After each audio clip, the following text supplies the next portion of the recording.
Hello again there everybody, this is going to be John League number 84, and by popular demand we are going to be trying out the card Bonecrusher Giant.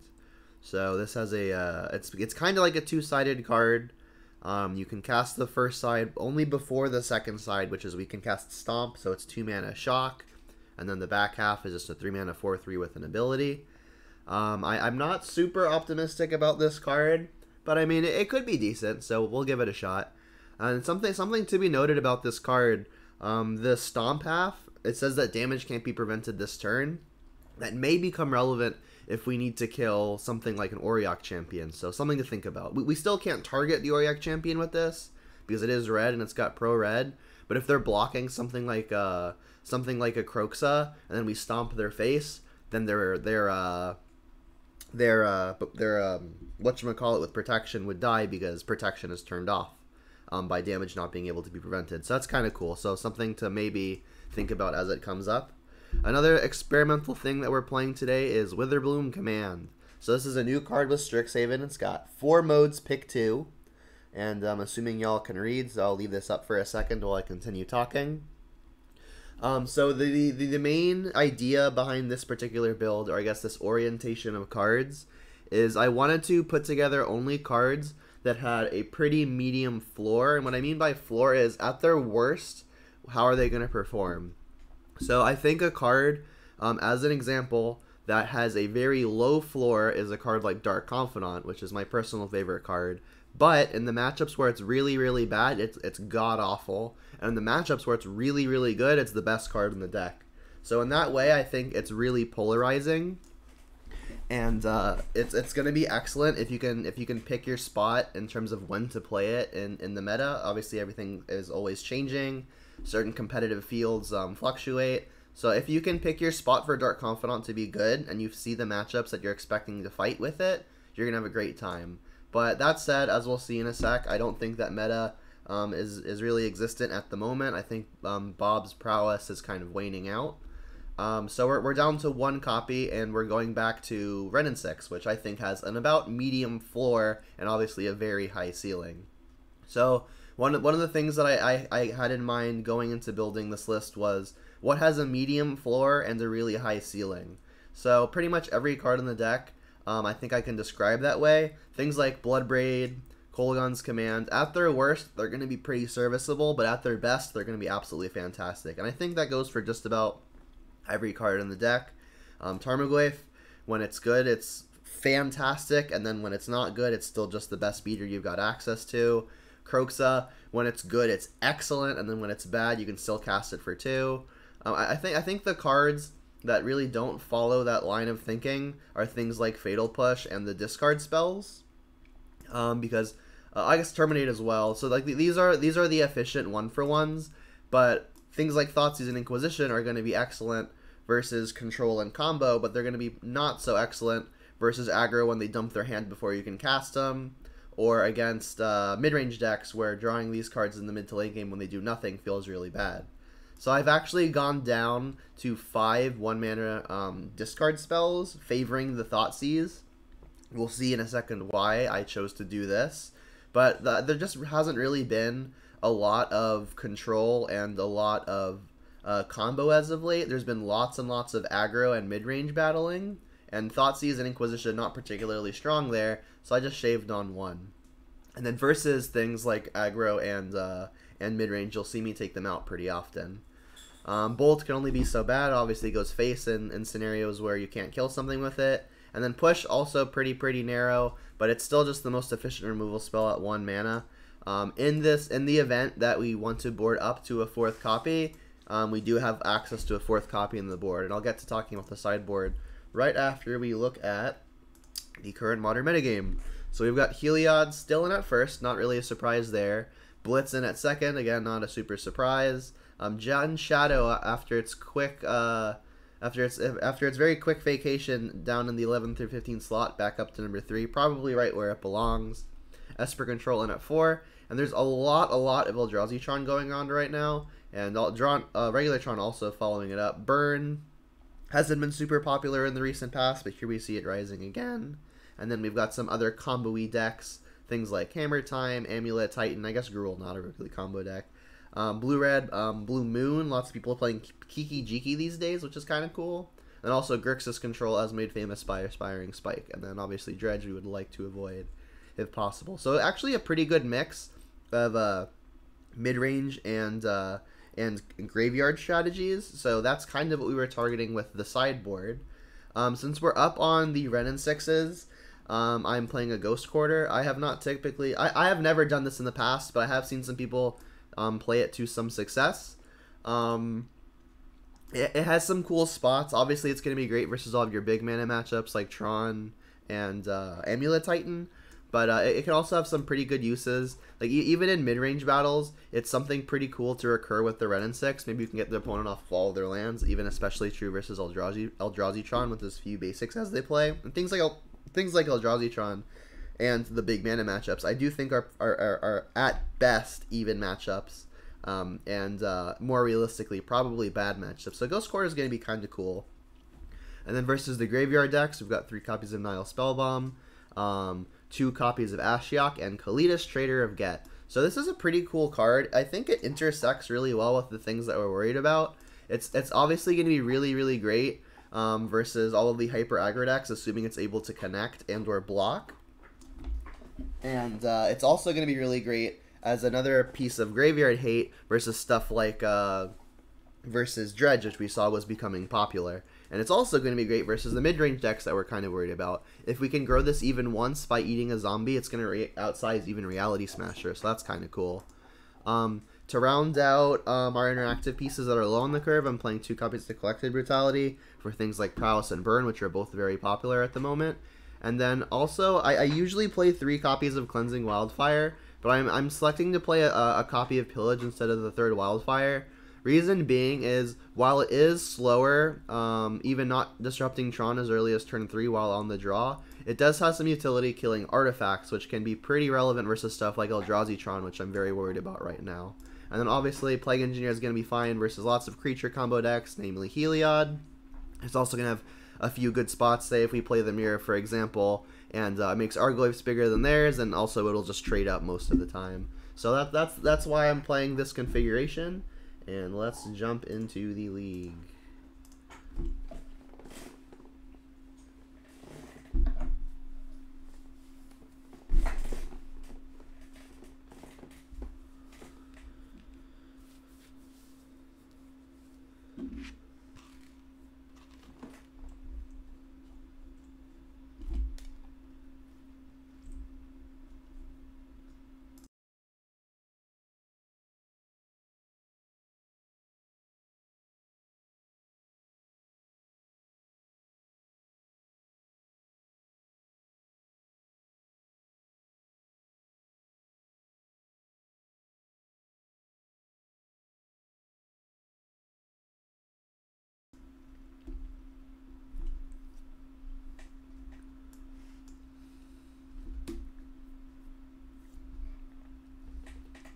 Let's go first. Yeah, we got a keeper. Thoughtseize can help me inform what I want to do on turn 2. I don't have a fetch land to copy with the Ren and 6. But I don't want to play Swamp on 1 because then I just don't have the option of playing the Ren and 6. So I think what I'm going to do here is shock into Thoughtseize just to maintain the option.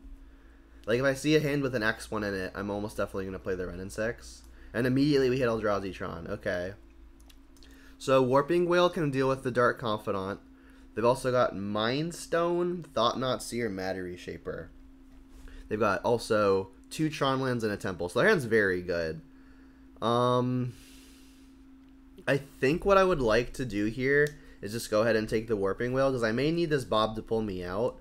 Maybe my hand is empty by the time they're even attempting to Thought-Knot Seer me. So I think I like taking the Whale and trying to ride the Dark Confidant for a little while. I'm almost more worried about that Matter Reshaper than I am the Thought-Knot. Okay. That presents an interesting situation.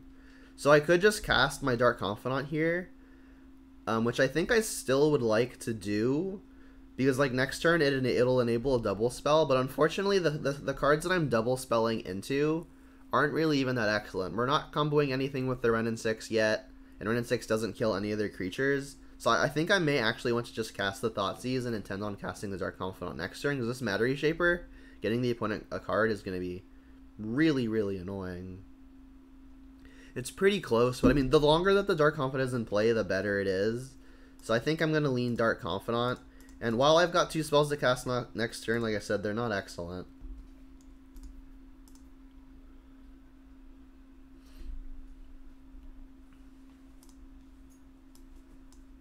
Here comes the Reshaper. Yep. Alright. We're drawing some cards. We have found the Tarmogoyf. Cool. I think Tarmogoyf is probably one of the better cards in the matchup, and we can also just double spell with that. If I'm going to attack, I would do it first, so I have access to whatever the Matter Shaper ends up revealing. And I do think I actually want to attack, because keeping the board clear could be relevant for edicting with the Liliana. That said, if they Thought-Knot Seer me and I go Thoughtseize Glyph, they're almost definitely taking the Liliana anyway. I guess I could lead on Thoughtseize to inform my decision, and then I should play the Swamp so that way I still have the option to play the Wrenn and 6, although I don't think there's a world where I actually play the Wrenn and 6. I could Liliana Plus, but then I'm blocking to defend it, and I don't think that's a very winning strategy. Alright, so they found a Blast Zone. That's interesting with all my 2-drops. They also found Reality Smasher and a Thought-Knot Seer. They're a couple turns off of Smasher. If I can keep the Liliana and clear the board, I can use the Liliana to edict the Smasher. Also, Gwaif may be able to just outsize it, but again, they found the Blast Zone. I think to preserve the Liliana, I'm going to take the Thought-Knot. And then, again, I could attack, but I think the Bob is just worth more in play. Tarmogoyf is going to Stonewall the Reshaper enough anyway. And this will be what they know about from me. There's the zone, so they can take that up as early as this turn and then pop it next turn.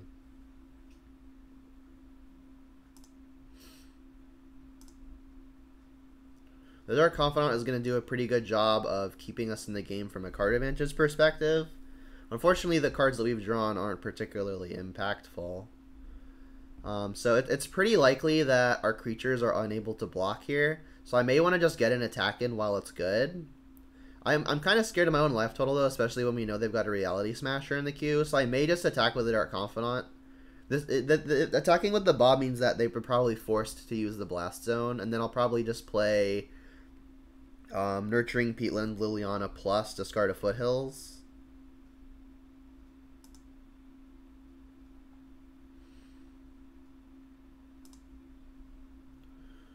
And then if they flip something insane, I'll be upset, but I mean, such is the nature of Matter Reshaper.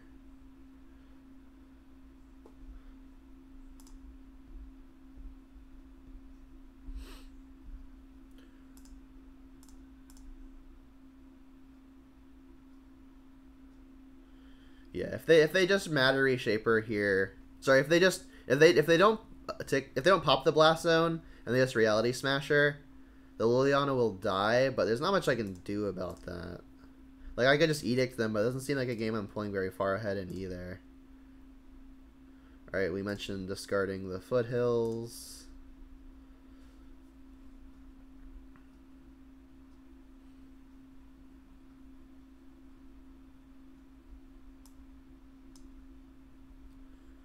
Then I could just play the Forgotten Cave, but I may want to be cycling it with the Wrenn and 6.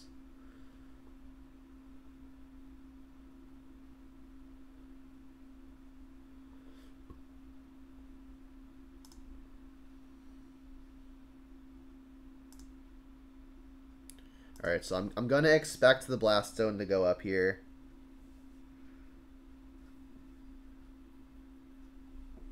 Then if they smash her, I can just block with the Gwaif, so they're probably not going to smash her. I would assume Blast Zone is getting popped, and then Liliana is getting hit for 3. And then we're kind of at the mercy of the top of our deck at that point.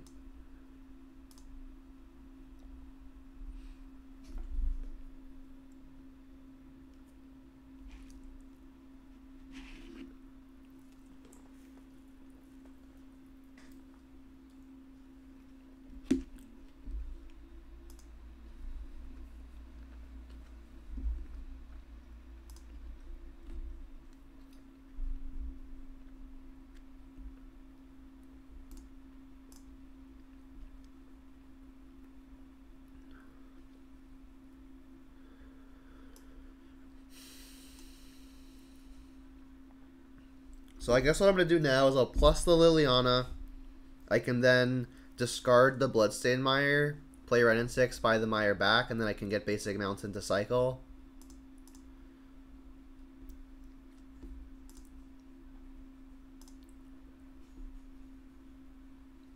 I'm assuming they're going to keep a Reality Smasher here.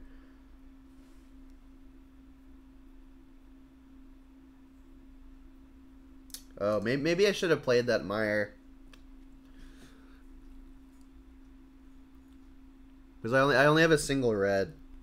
I guess I can pop Peatland and buy that back immediately. Probably should. Also, if I find a Tarmogoyf here, it's also going to be excellent. Goyf. Bonecrusher. Alright, well, I guess I'm just going to play the Ren and 6, buy back a cycling land. Both my Planeswalkers are going to die here. And now I think I just need the mana, so let's play this.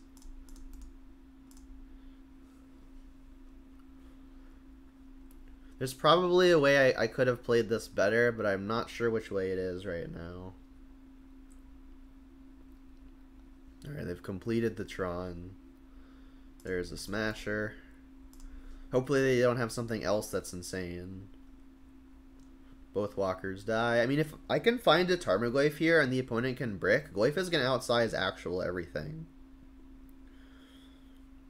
And I think it starts with the Tarmogoyf. That is not a Tarmogoyf. So I can stomp the Matter Reshaper and then play it as a 4/3. That means I don't have to block it and trade. I could also just lead on sacrificing the Peatland, which I think I'm going to do. Because again, if I find a Goyf, it's going to be great.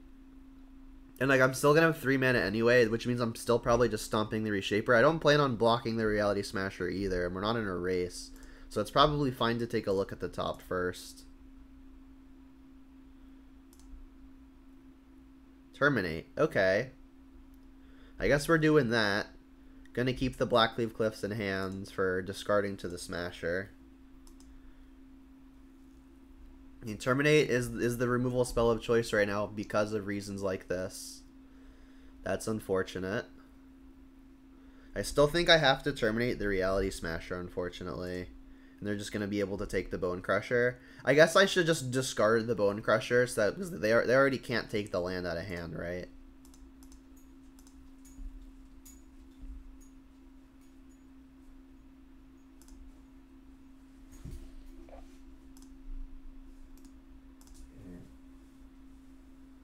What's up, Ian?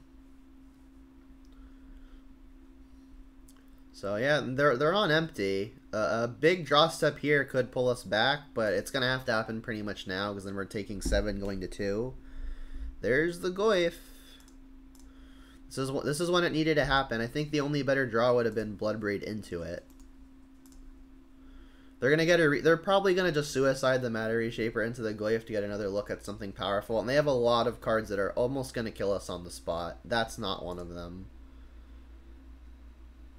Yeah, if I were the opponent, I would suicide the Matter Reshaper, and we're not really in a position where we're able to just let it through either. All right, so we've gained 3 life by the opponent not attacking. Swamp is bad. We need to find something else big. I think Kroxa would be the best candidate for that. Unfortunately, because of Forest, we can't both play and escape it. Alright, we're dead. That'll do it. Alright, Eldrazi Tron. We've got Ghost Quarter. We've got Pillage. I like the Cleansing Wildfires. Like I mentioned, I like the Kalitas because if we can grow it even once, it's going to outsize pretty much everything they've got. And then I don't think I'm bringing in the other Fatal Push. The only thing this is killing is Matter Reshaper and Thought-Knot Seer. I've already got 3 pushes that I'm not super excited about. I'm going to take out the Inquisitions but keep in the Thoughtseizes. This is a mid-range match, but like their higher end is so impactful that I think the Thoughtseizes are almost necessary. I might trim the Bob. Actually, I'm on the play. Let's keep it. They're playing things like Ballista, Warping Whale, Dismember, but I think if they have Dismembers in their deck, they're taking those out. So this is a land, which probably means we can take a land out. I don't know which it would even be, to be honest. Maybe our basics just aren't super important, so we could probably get away with cutting a swamp. Also, revolting into a fatal push is going to be a lot less important, so basic swamp loses some utility. We need 3 more cuts. It's not Goyf, it's not Kroxa, it's not Terminate. Witherbloom Command doesn't really seem like it's going to kill much of anything. So let's take that out. And then Renin 6 doesn't really kill a whole lot either. But I mean, we've got the lands to cycle with it, so it can still be okay.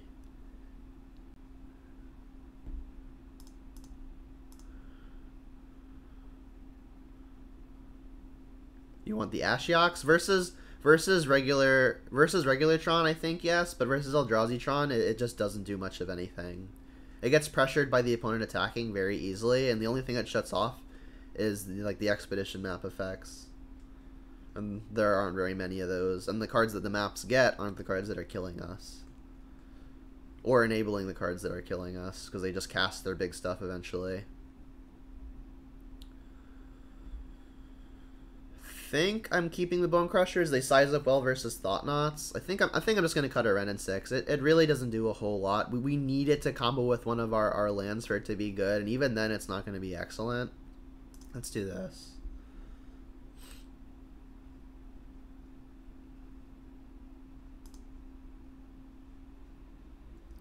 Yep, I mean we've got the Goyf and we've got a Terminate. These are 2 of our better cards. Kroxa's great as well.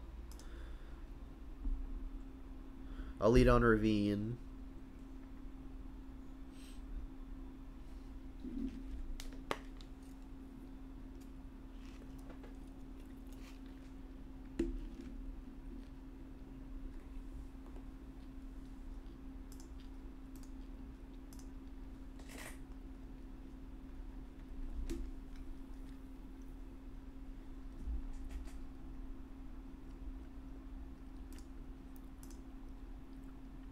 So if I play Goyf right now, it can get Warping Wailed. But I honestly don't think they're going to have Warping Wail still in the deck. So it is a gamble. Goyf is going to be able to attack for a decent chunk next turn after we play Kroxa, have a land in the yard, and they discard whatever they're discarding. So I think it's still probably worth it to play the Goyf. Question is off of which land. I'm not ever getting basic forest because I want to escape this Kroxa. So I could just get my 1 basic swamp now. I think let's do it. Again, I took 2nd basic swamp out for the Ghost Quarter. Let's hope for no Warping Wail. Or Dismember for that matter. But again, they may have taken Dismembers out.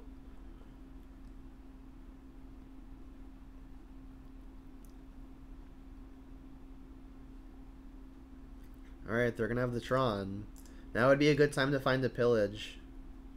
We have not, unfortunately. Alright. Doing the best that I can. We're going to have to hope they don't have something nutty. If there's something nutty as a creature, maybe your Terminate can deal with it. They discarded a Cavern. Alright, we're attacking for only 2 here.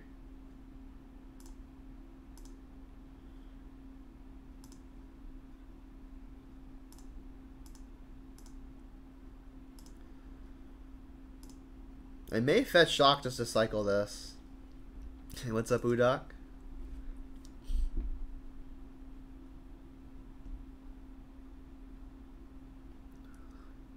Surprise, surprise, there's the Tron. Hey, Udok with the resub, I appreciate it. Ugin, that's gonna be rough.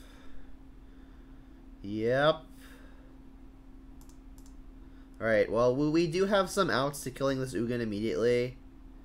And I think I'm just shocking this. I could get basic Mountain. I want my mana to be good. Let's shock it. I would love to be able to respond to this, because again, they have effectively 3 mana here. Everything's going to cost less. Yeah.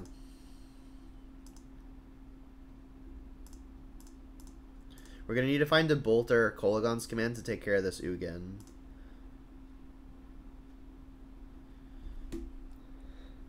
Unfortunately, the Ghost Quarter is looking a little late here. Something I could do is just get Kroxa into play and hope that they somehow don't have more payoffs.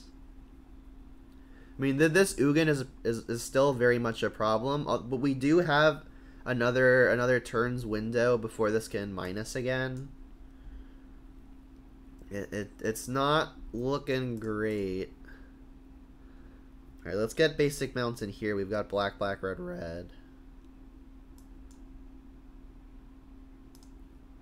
Alright, and we're gonna die to pretty much anything, but they had essentially the nuts.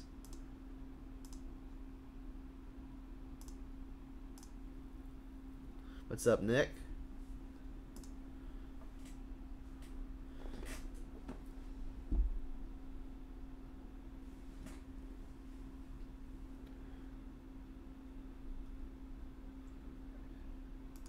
Alright, that's what I got. Yeah, had we had this Ghost Quarter last turn, maybe we could have prevented this. Would have been good. We still have to hope that they just don't have more payoffs. If they have more payoffs, things are going to be real difficult. Looks like a Karn, though. Definitely counts as a payoff. They've got 6, 7. They can get something that costs 8 here. They can just go straight to Sundering Titan. Wait, that costs 9. Well, they can get something that costs 8 here, which is going to be a hard time.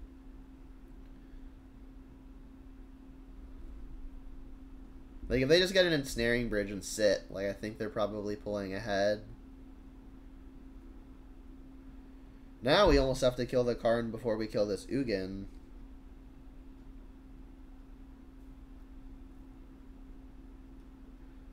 Just jump into Worm Coil.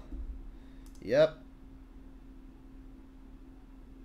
Gonna need to find the Kolagon's command. I think Kolagon's command is gonna be our best case here. We can finish the Ugin and kill first half of Worm Coil. Yeah, I mean, I'm gonna block. If you've got a Dismember, congrats. Warping Whale, the +3, -3 works too, but I mean, I'm not in a position where I can just take the damage against all of this. Alright, I'm confident in conceding here. Hard to beat the nuts. Alright, next one. Yeah, Bonecrusher didn't look too good there. Although we only did see it once and we were already behind. Lots of people have been asking me to play Bonecrusher, so figured we'd give it a shot.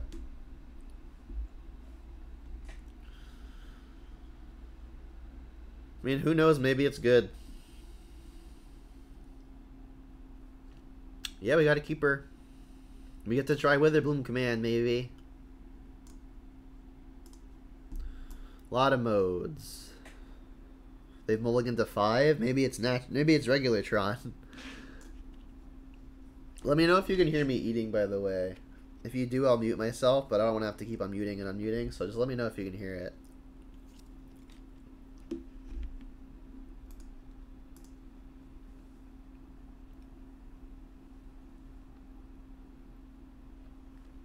Triumph is interesting. This makes me think I'm probably not going to need to bolt or push something here. So I'll just save the life. Yeah, it does look fun. I don't know how good it is. It's like all of the modes are not great. But I mean, like, if this card were an instant, I think it would be very good. But the combat math on the -3, -1 being sorcery speed is a pretty significantly bad addition. I think I want to Kroxa first. If I play the Goyf, I can just get bolted. Like, we're going to have creature, whatever they discard, and the land into play by next turn. Or into yard by next turn, which means that Goyf won't get bolted anymore. It could still get countered. But I think a bolt here is kind of likely. Also, it plays around stuff like this.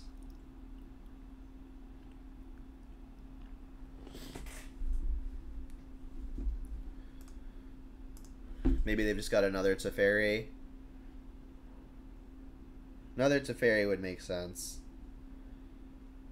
after discarding one. Mentor, wow. And a Bobble. Okay, so they've got a brew of their own. I mean, we've got the removal spell, which is good. Maybe Witherbloom command to kill that monk, who knows. We're not worried about Force of Negation because the opponent only has one card in hand. So I am probably just going to get this out of the way immediately. Is there any reason to use Bolt over Push or vice versa? I'd probably save the Push. We do have a fetch land to combo it with later, so let's just use the Bolt. This is probably the best non-face target for it anyway. You pre-ordered some full art Witherbloom? That's sweet. Alright, so let's play the Stomping Ground because that's the one that they know about. Also, it completes the Tron.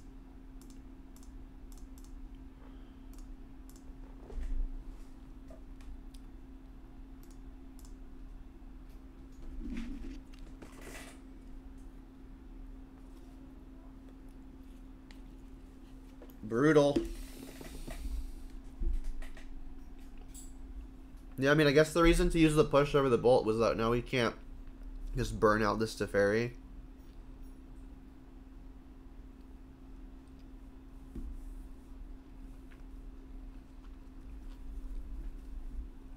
That's good. So another cool thing about Witherbloom command that I had considered is we can kind of fuel our own graveyard for the Kroxa, which is cute. So what we can do here is I can play Verdant Catacombs, Witherbloom command, mill, kill your monk. And then I can play a Tarmogoyf. That's a cool turn. And I definitely think I want to use the fetch land here because if we don't mill a land, I'm going to want a land to get back. Do I want to start conserving life for any reason? They're playing Mentor. They could conceivably be playing a flurry of burn spells. So I think probably keeping my life total high is worth it. Don't want to get Forest because that doesn't escape Kroxa. So let's make it basic Swamp. So we're going to kill Monk and do the milling. Target player mills 3 cards, then returns a land. Target creature gets -3. So target player, us, you, black, green. Assert the dominance, yep. Nice little synergy going. I think actually I'm ooh, we hit it all. I'm actually more interested in playing the Run and 6 here, right? Because if they've got a path or something, they can continue protecting the Teferi, but we could also just Run and 6 ping the Teferi, which also seems quite good. We're susceptible then to the Run and 6 getting bolted or helixed, but I think definitely killing the Teferi is going to have some value.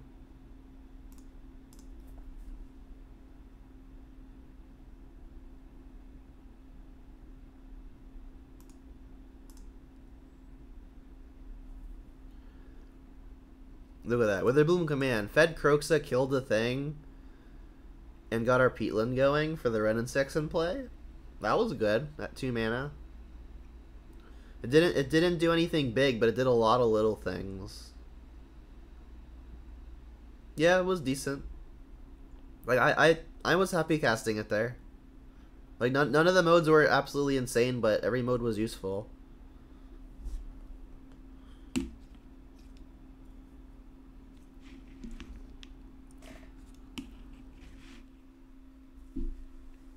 Oh, okay. This explains a little bit.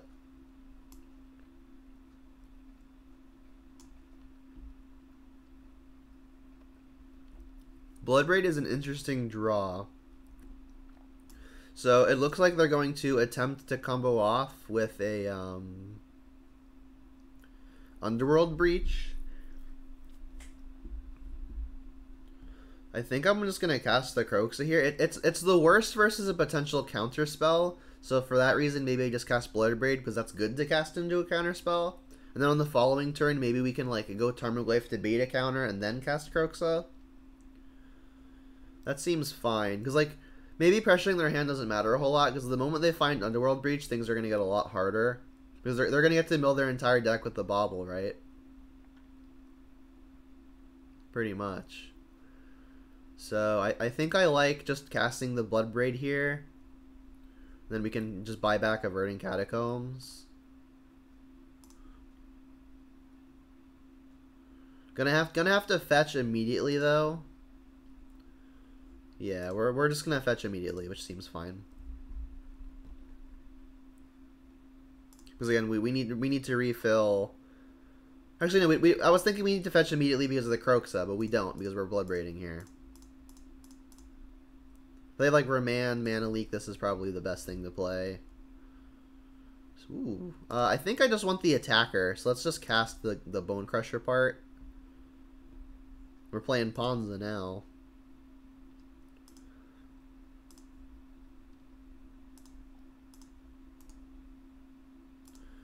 And then we have fetch for Revolted Fatal Push if we want to kill like an Emery or something.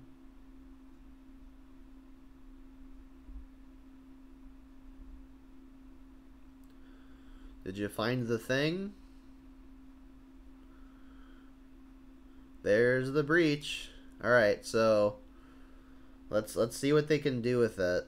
So they can exile 3 cards. Everything has escape 3, right? So they can exile 3 to recast something from the yard. They can then sacrifice the Bauble to mill 3. So they can deck themselves here, right?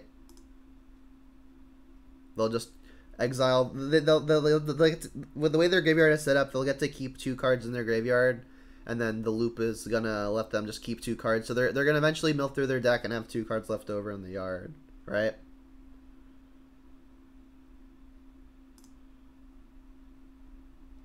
All right, so I'm gonna yield to this stuff, I think. Yeah. I think eventually they're just gonna point the milling at me. I think that's how I think that's how this is gonna go. They don't have a mentor in play, so they're not like they're not going semi-infinite on an attack. It could also just be a Thessa's Oracle. That's also true. They've got 2 mana for it. I mean, we're gonna get to see what it is, though, right? Here's their exile, I guess.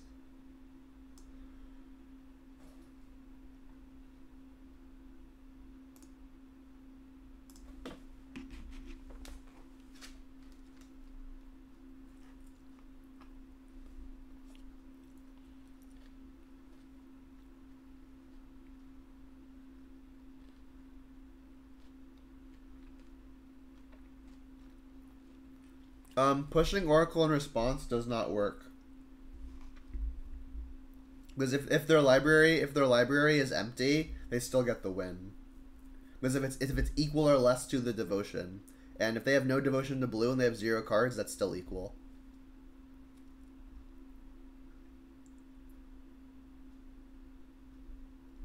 So when they get close to decking themselves, I am gonna have to take the stop off just in case they mess it up.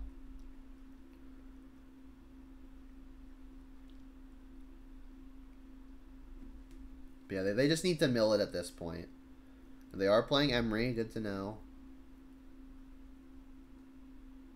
So I guess Mentor is kind of a backdoor for like Grave Hate or something.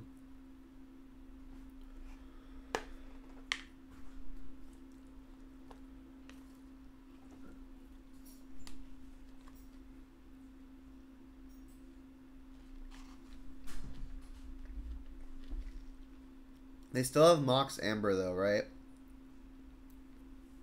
They can just make mana with that because of Emery. Oh wait, let's turn off yields. I messed up. So we're turning off yields now. Because now I can actually Fatal Push this.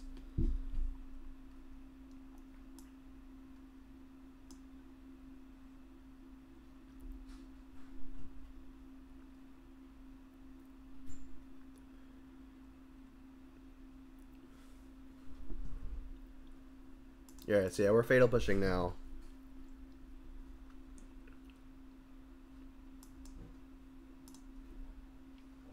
So they got one more trigger than they should have.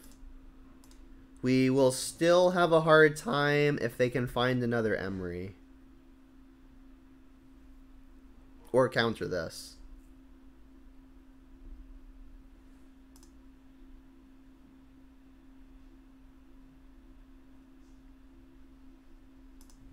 Right, so they get to keep going now. Bummer.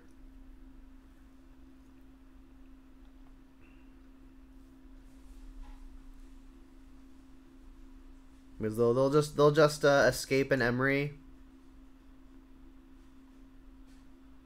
So yeah, the way it should have worked is they should have had one card in their library to keep as opposed to 3, because they're going to escape 3, play an Emery, and then they can just continue going off with Mox Amber, right? What's up, James? Doing all right. How about you?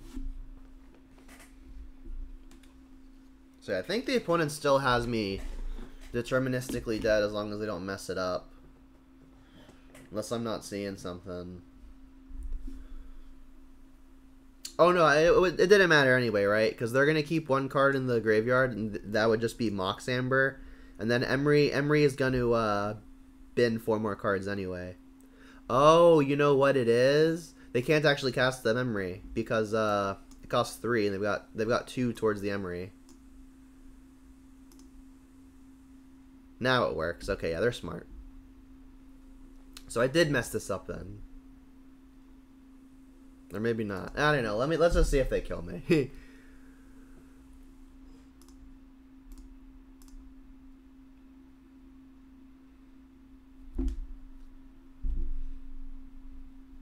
They still only have the 1 artifact. Things are all right in Gainesville. Job's going well. No more school.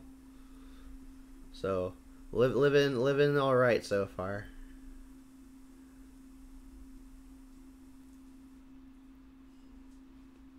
They can't tap for blue. You're right. They cannot tap for blue. Yeah, so maybe we're all right here. We'll see. And remember, Underworld Breach sacrifices itself at the beginning of the next end step, right? So they've got 1, 2, 3, 4 breaches now. So all of the breaches are going to be gone. They have told me that the job that I'm supposed to apply for is getting posted internally in like a week and a half. So, and then they have to have it posted for like some number of days legally so they can give everyone a fair chance to apply. But I should apply for it, and then I'd more than likely be the strongest candidate, and then I would be selected.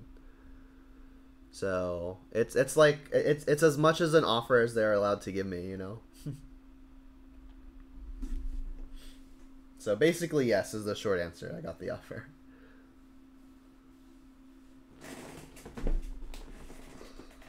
Yeah, it's an application process. Yeah, and like they're allowed to post it only internally. Like they can make it so no one who's not already in the company can come in, but other people in the company are technically allowed to apply. You know.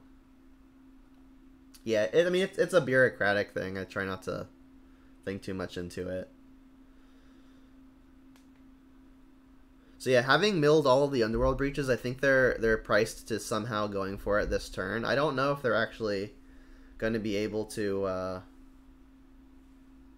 Yeah, it looks like they're just straight not able to. All right, cool. A Fatal Push did the thing. All right, so they're going to be left with 5 cards in the library, 2 in hand.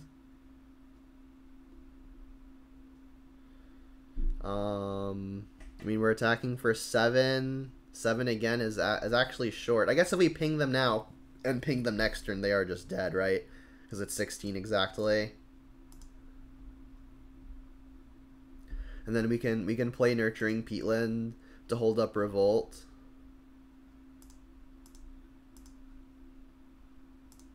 And then just jam. This way we should just have them lethal. I mean, I guess they haven't actually hit the win con yet, right? Oh, I think we're still just dead. I think we're still just dead. Because they're going to mill themselves with the bauble, and then, in theory... I guess if they have to have the whatchamacallit in hand. That's their out. The Thassa's Oracle, because they haven't hit it yet. So if Thassa's Oracle is in hand, they can mill themselves and then win. You want me to crack the Peatland to hopefully hit the discard? Does that do anything? So they have 5 cards in the library, right? Or is this 2? I forget which one's hand. There you go, hand. So they have 5 in library. So if they They have 2 cards in hand. If they draw it, they win. They don't win to the Fatal Push, right? Wait, do they just not win to the Fatal Push? They have to have another artifact.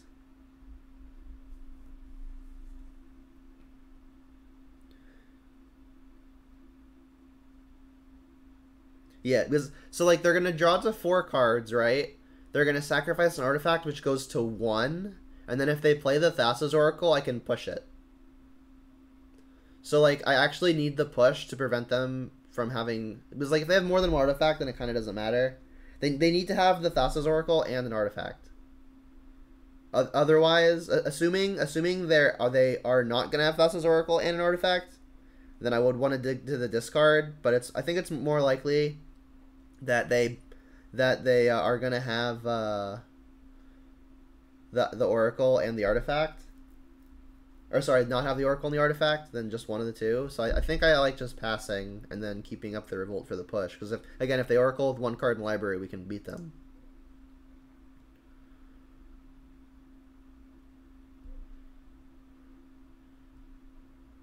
Like they can Oracle going down to no cards in the library, but then they have to sack the bubble and they can't mill themselves again unless they have another artifact. We can't do both, because then we won't have Revolt for the Fatal Push. Oh, it's a 2-mana thing. I was thinking Emery. Yeah, we could have done both.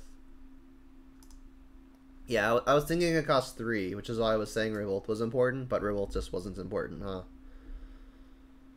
They can sacrifice their own artifact, right? So they just need to not draw it, basically. It needs to be in their bottom 4. Or, I guess, bottom 3.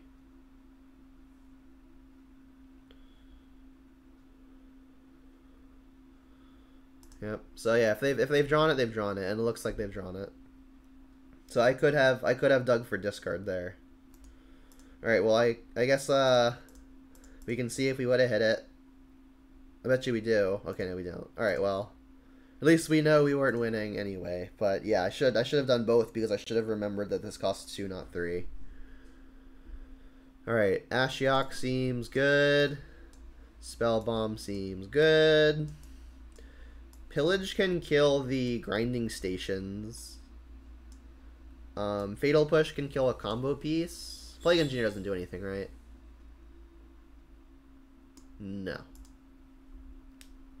I guess Plague Engineer is good versus the Monastery Mentor Monks, which is their backdoor, so maybe it's fine to bring something in just as a defense against that.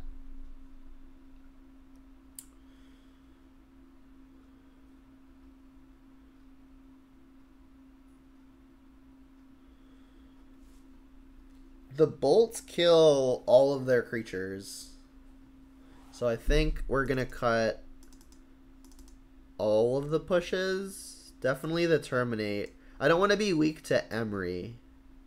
I guess Bonecrusher kills Emery. So does Kolagon's command.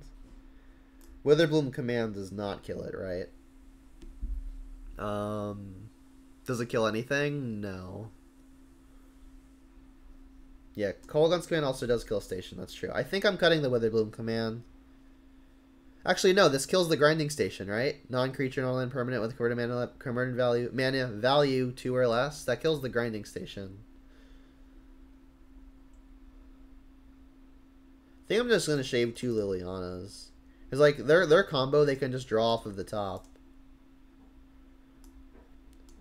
I think I'm gonna bring in the Plague Engineers so I don't die to the Ashiok. Sorry, to the Monastery Mentor plan. And versus a combo deck, I think shaving off of the top is probably fine.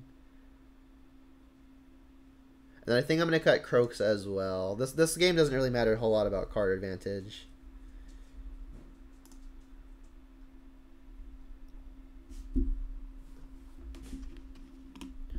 Yeah, let's go first. Yeah, we got a keeper.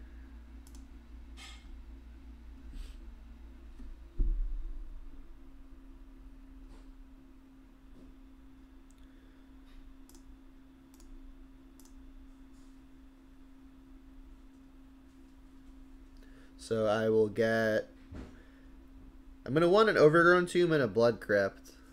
So I guess I'm going to lead on Overgrown Tomb, because then if I draw Blackleaf Cliffs, it's good.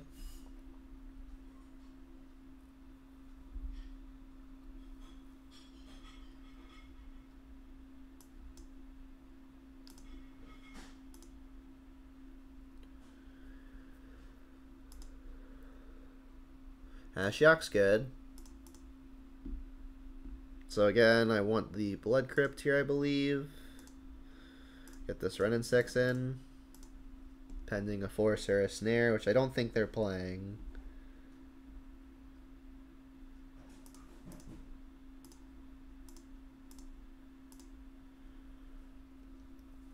And then Ashiok next turn should be pretty good.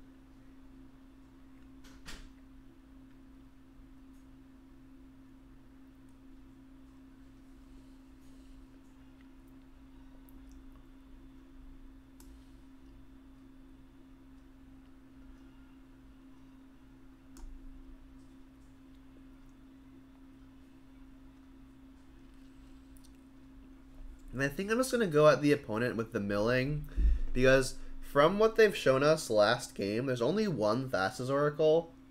So in the off chance we hit it, they might just not be able to win outside of a Mentor.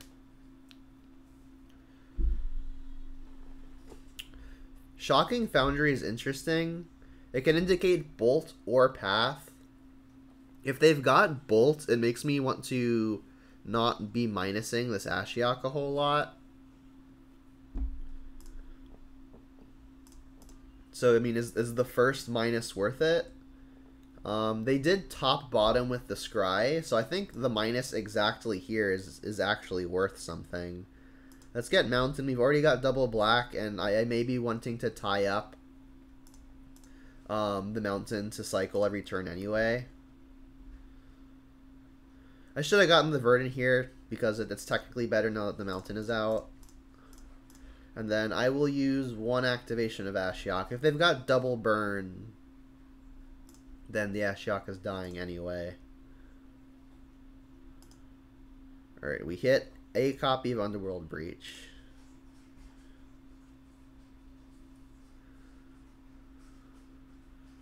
So maybe it was a path, or they're just not throwing the bolt quite yet. Maybe they're hoping I activate again. And I don't think I will unless I find a backup. We do know they're playing at least 3 copies of Bolt because we saw their deck last game via their combo.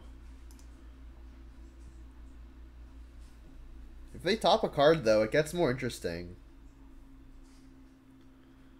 They did, top and bottom.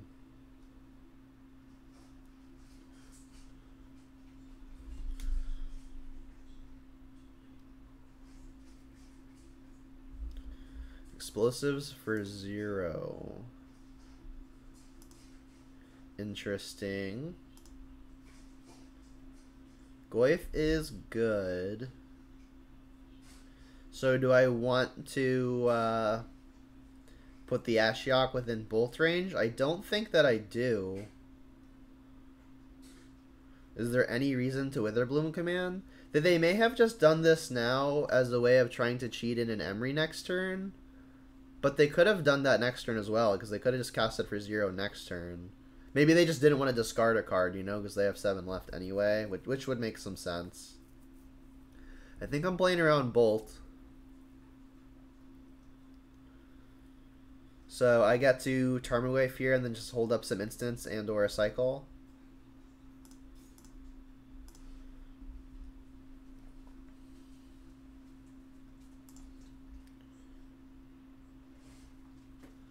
And then if they have the Bolt, I'm going to need to land in the yard so it doesn't just kill the Goyf. So if I'm going to fetch, I might as well just do it now. I can get basic Forest. I don't foresee myself tapping out for a Kroxa. So the Forest isn't going to be a super big drawback. Alright, I'm just going to pass now, I think. Yeah, this game is looking better than the last one. Although I think I could have won last game had I taken off the auto yield faster. Not sure.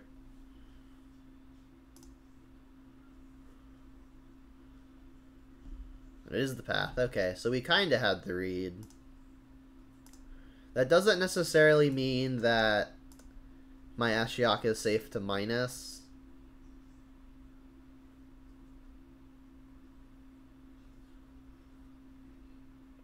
The fetch is turned off by the Ashiok.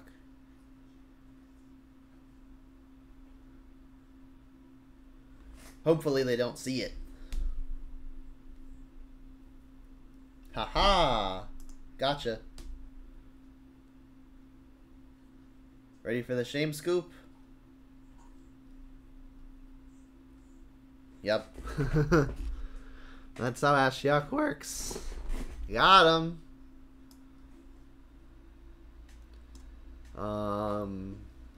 Any reasons to make any changes? On the draw, maybe it's more important to break serve, killing an Emery. I mean, we've got plenty of stuff to do on 1 mana. We still have stuff like the Bonecrusher. I think I like how we're set up. I guess the one thing I could conceivably see is cut Kroxa. Yeah, I think I actually do like cutting the Kroxa in favor of something more interactive.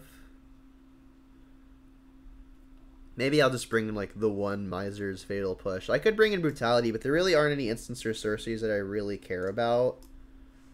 And like this can maybe kill Emery at instant speed, but for a single mana as opposed to sorcery speed for 2. Let's do this.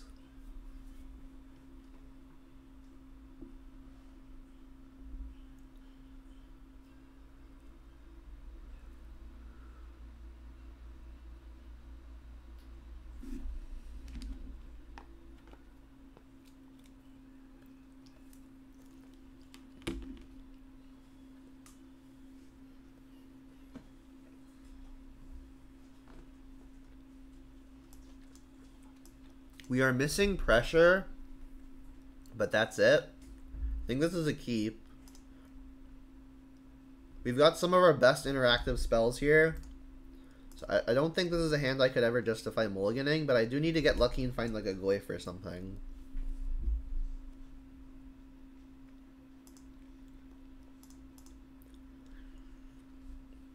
We saw they're not playing a lot of burn. It's pretty much only bolts. I think I'm going to get the Blood Crypt here. Getting Swamp would be fun too, but that means I can't play Red Insects on 2 if that's what I find. Like, also, I'm probably going to be fetch shocking Blood Crypt at some point anyway because of this Kolaghan's command. So let's just get out of the way early, I think.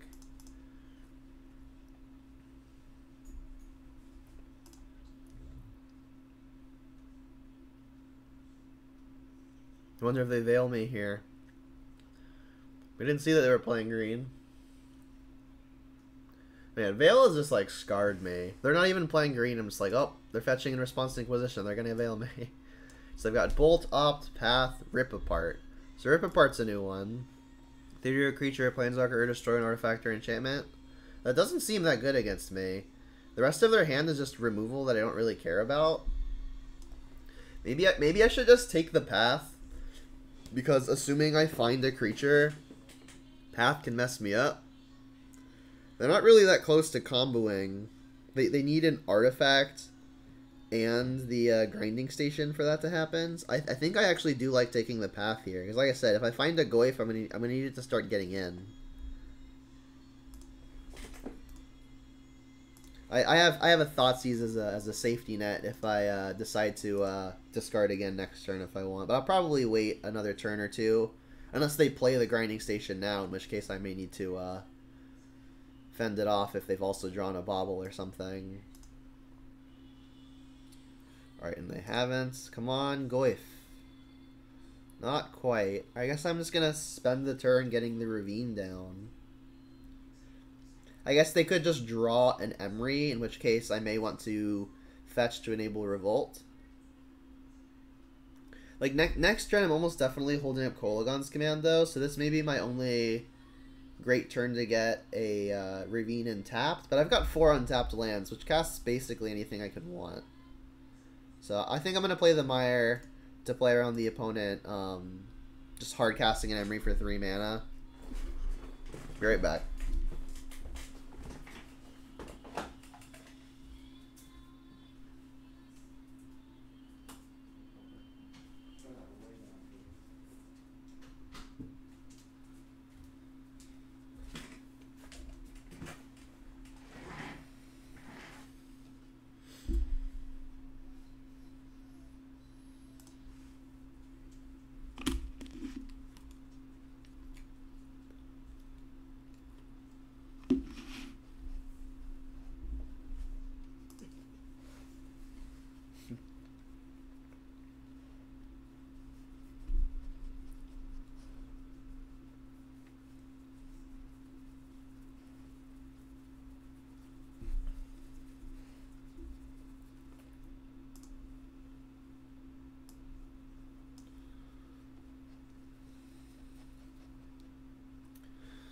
The opponent's going to have a lot of time to figure out what they're trying to do, especially because I just don't have a way to pressure them. So I'm not feeling great about this game.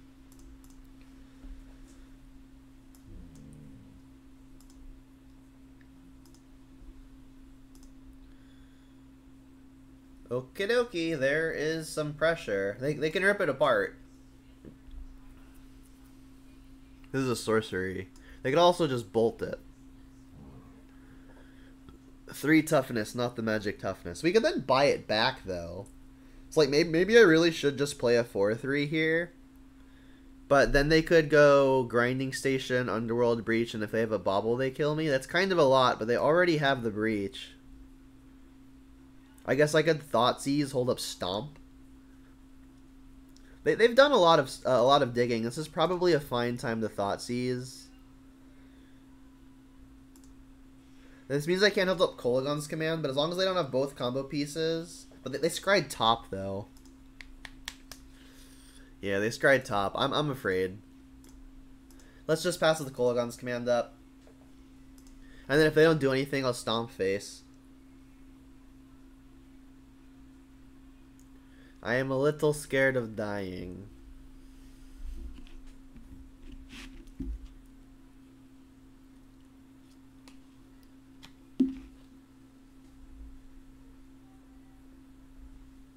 There's the artifact. There's the Emery. I think I'm just letting this resolve. I could shatter the Mox Amber in response, but I think I'd rather get both of them.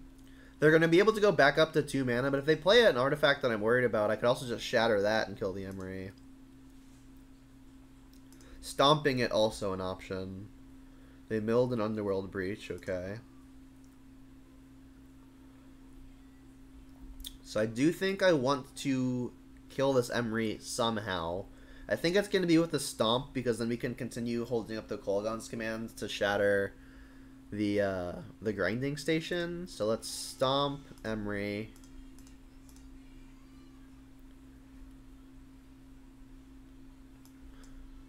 Wow, the Bonecrusher Giant is giant. Alright, here we go. So maybe this is the window to play the Ravine, but I still think I want to Thoughtseize. I can Thoughtseize and hold up Kolaghan's Command. That seems like it's going to be good. And if I don't Kolaghan's Command, I can then cycle Cave to continue digging. Yeah, let's Thoughtseize.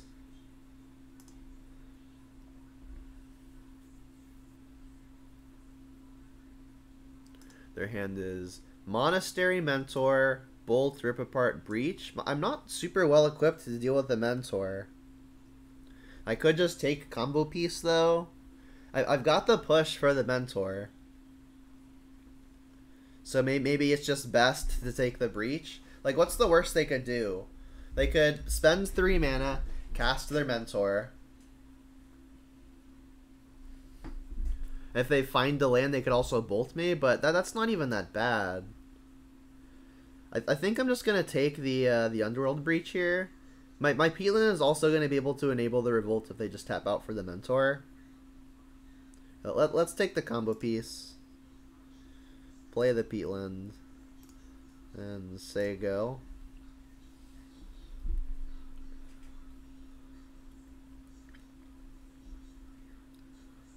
Sure. So you still have the Mentor in hand. And again, if nothing happens, I'm going to cycle a Cave. I don't think I'm also popping the Peatland. That seems a little ambitious. They bottomed both. They found an Emery. Alright, well I guess I'm sacrificing the Peatland to enable Revolt then. They milled another Emery.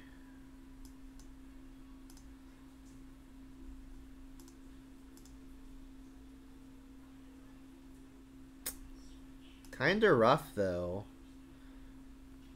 Because Fatal Push may be my only solid answer to the Monastery Mentor. Because, again, like, if they grow this even once, it's out of the Kolaghan's Command range. So I think I may just want to use the Kolaghan's Command. which means we're not disrupting the combo, unfortunately. At least not with what we've currently got. I can kill Mox Amber as well to make future legendaries worse. It also makes Grinding Station worse. Maybe they don't have an artifact to get going with, which they are also missing. So let's do that. 2 to a target, kill an artifact. Artifact 2.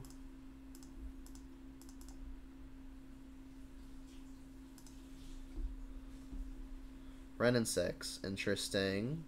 We only have 1 red currently. So let's cast the Ren and 6. Buying back a Mire. Because again, we've got Forest in play.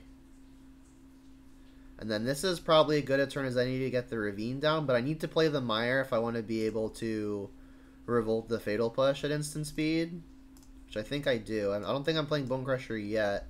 But they can just go like land, mentor, kill Bonecrusher. Like they can shoot this twice, but that seems fine.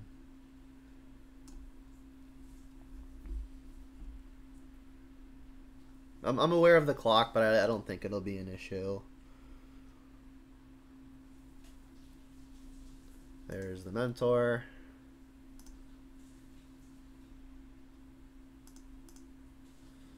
We can just get something tapped. I guess I could get Basic Mountain just to start cycling. That seems fine. This is happening no matter what. Cycle. Yikes. Okay.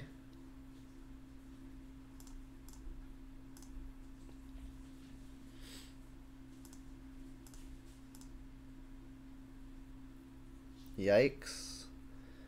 So, I guess I'll play Ravine and play a 4-3.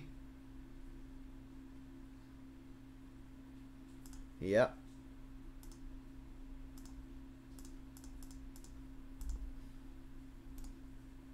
Could have played something else to hold up another Stomp, but I think that's only good against exactly another Emery. Yeah, we're drawing a lot of lands. Luckily, we've got our little Ren and 6 combo going. They have 1 unknown and 2 burn spells. Uh-oh, what is this? Maybe if they've drawn Mentor and a Bolt, like they already have the Bolt, right? So if they've drawn another Mentor, that could be bad. Okie dokie. They don't. They actually already have the artifact. Yikes. I think we're just dead then. I'll just yield. I don't even have a Fatal Push this time.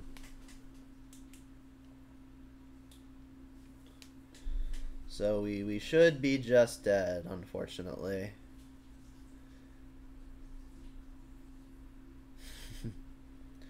Any particular reason why Forgotten Cave instead of Barrenmoor? Yes. If you need to play whichever land it is, Forgotten Cave or in Barrenmoor, Forgotten Cave casts Ren and 6 on turn 2, whereas Barrenmoor does not. So like if you need to play it on turn 1, you can still cast your Planeswalker.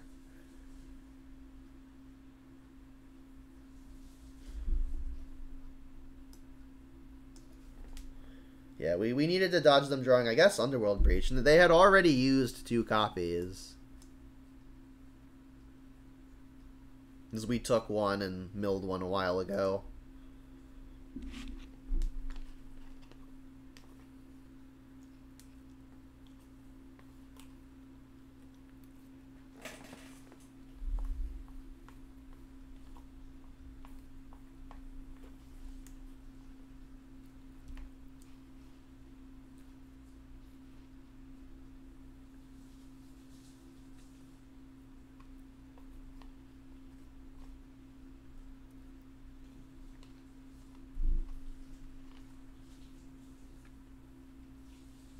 What's the snack? Tofu pad thai, my favorite. It's my dinner.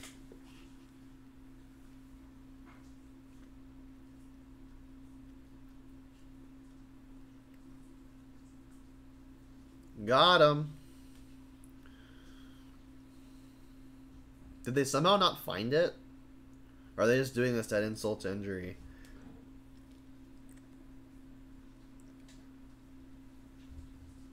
I won't pretend to know the ins and outs of their deck, which is why I'm not sure that it's even deterministic yet.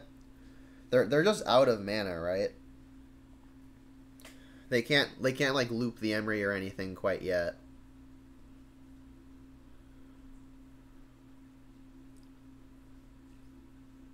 Hey, we get a turn. And we can stomp this Emery again.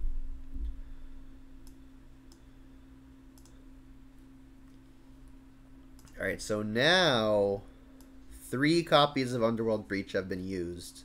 All 4, right? 1 in the yard, 3 in exile. 1, 2, 3, 4. Maybe they're out of breaches.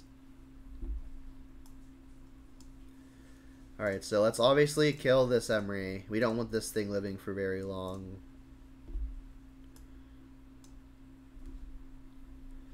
And then between playing Goyf and Bonecrusher, we could just do both, but I may want to cycle Forgotten Cave to maybe find some like interaction in the form of Inquisition or Thoughtseize. Goyf attacks for 5. If we play both creatures, we can attack for 9 next turn, which actually means we get to kill them next turn, right? Because we could also activate the Ravine. They used this bolt, or they cast the bolt out of the yard. I think there's a good amount of upside to finding like an Inquisition or Thoughtseize, right? So we can attack for 5. This makes it 9. So I guess that's still 3 short. We would need to bolt them somehow. I still think it's probably worth it to try to find like actual anything here. Like Inquisition Thoughtseize would be so good. Alright, well I guess we can still play 2 things. Let's do it. I'll go shields down again. But I mean, I guess I could have also sacrificed Peatland, but then at that point I'm not playing a creature if I find the interaction.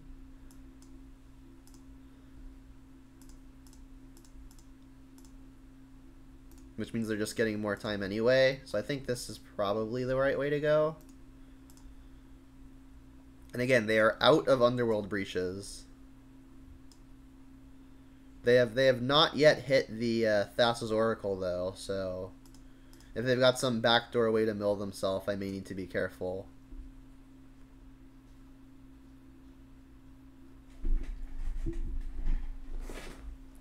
I guess Monastery Mentor is still somewhat of a concern. We can maybe run in 6 to ping through some of it. Teferi is annoying. We could always ping it off with the Ren 6 if we choose. We're also just a turn off of embleming and having lots of Kolaghan's commands. Yep, we were worried about this. How many baubles are left? I guess 2, not counting the one in play. We drew another land. Not great. So I can activate the Ravine, go face. If I ping off the monk, that means they have to chump. That's probably the way to go. If we had found removal, they'd just be dead. We did not. And I can't dig for the removal because then I'm not pinging something.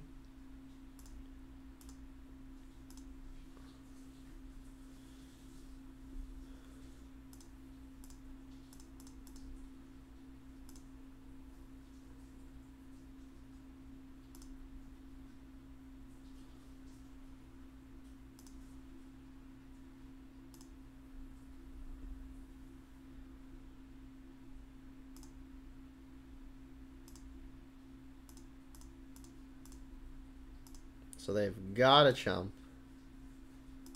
Yeah, I'm aware of the clock.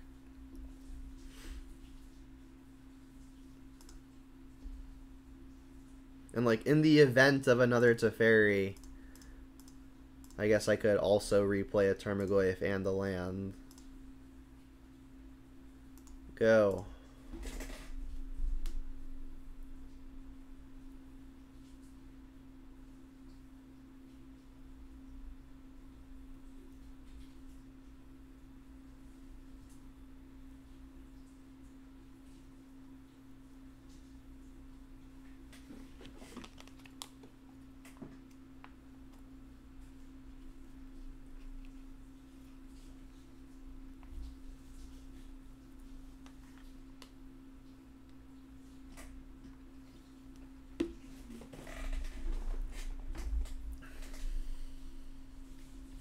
They bots through Mox Amber.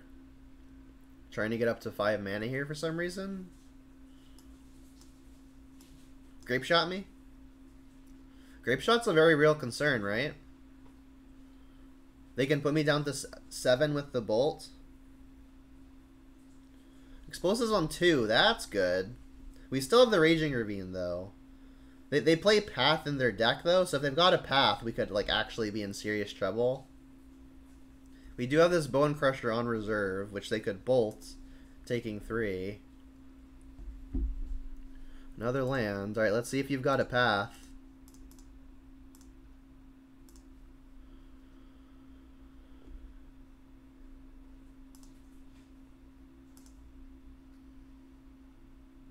Cool. Oh, yeah. Jeez.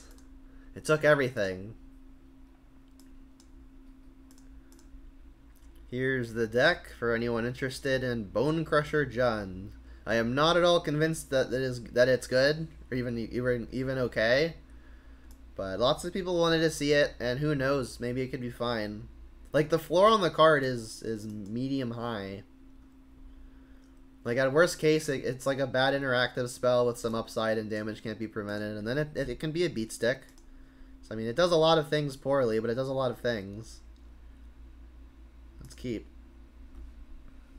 Yeah, Bonecrusher was fine there. Like everything in their deck was 2 toughness or less that mattered, right? It was like Emery wasn't. Emery was pretty much the only thing until 1/2. Wow, we're really good at finding opponents that like to mulligan. This hand again is missing a threat, so hopefully we can find one of those relatively soon.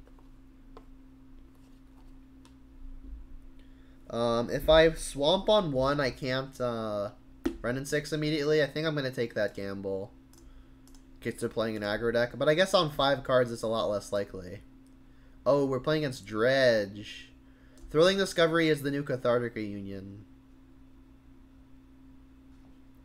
But I guess Thrilling Discovery is just technically better. Right? Because this discards an additional cost. They discard before they draw anyway, right? So they're literally the same, but this one gains them 2 life. This matchup is going to be pretty terrible, but our sideboard is excellent for it. They found the land immediately. Lucky. And of course, there's the run in 6 right on time. I guess they'll just play the land. These don't do anything.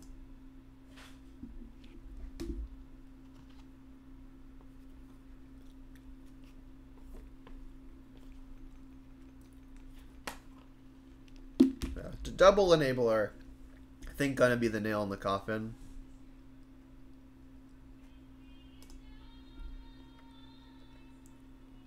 They discard Loam and a Thug. Yeah, it makes some sense. They hit an imp. That's the game. Let's bring in the Spell Bombs. Let's bring in the Ashioks. Let's bring in the Kalitas. Let's bring in the Plague Engineer. And then while we're on the play, I like the Collector Brutalities because we can take the 2 mana enablers. Taking out the Terminate. Taking out the Fatal Pushes. Taking out, I think probably, no, we need the Bob to find the good stuff. Witherbloom Command seems bad. Croxa's not good. Liliana's not good. This has us needing to bring 2 cards back in.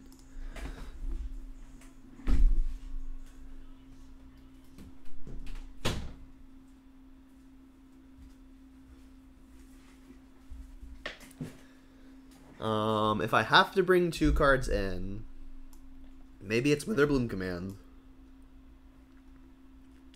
I mean, it can kill a thing and drain them, right? It's like kind of a worse Collector Brutality. I don't think I like Pillage. It only kills the Shriekhorn, but only after they've used it a bunch. And like they also just have Loam to get back their lands if they really wanted to. I think I'm gonna bring in the Witherblooms. They're not great, but I think they're better than the others.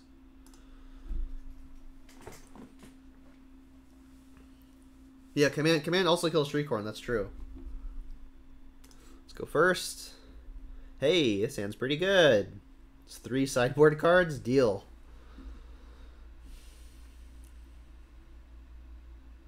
And we've got the Bonecrusher.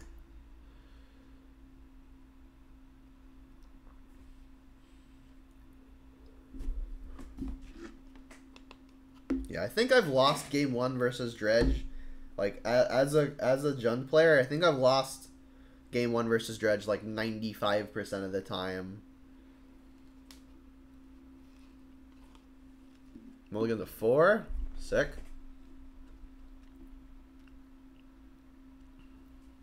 And mulliganing to 3 from Dredges is particularly hard because then they can't go like 2 lands and have the Cathartic Reunion. Although I guess that's why the new red-white version is better, right? Because you don't actually need the cards in your hand. I guess you do, right? Because you don't draw the cards unless you discard the cards. You can cast it.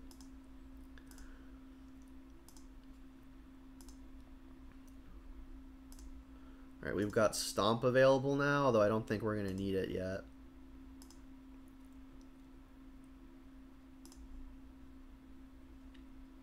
Then this will get Stomping Ground, so that way this can probably get basic Swamp. Make the mana really good.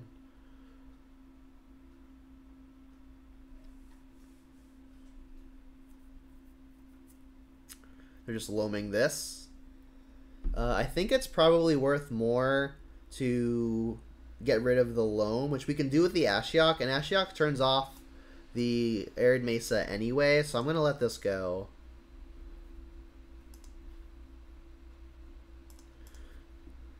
Stomping Grounds. Remind me later. That's got to be the 50 billionth time I've clicked that. Let's get second Swamp. Ashiok. Hit your loam and whatever else is on top.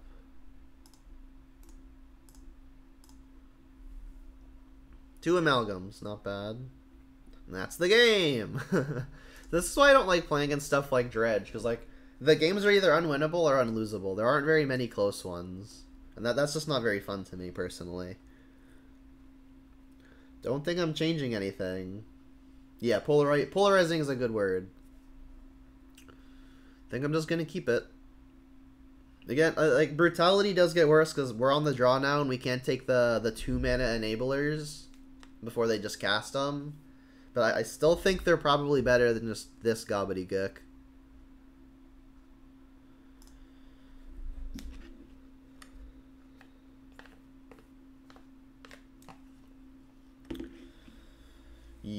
I don't think I can keep this. Goifa is one of the better cards in the deck, and we've got a Brutality, but on the draw it's a bit too slow.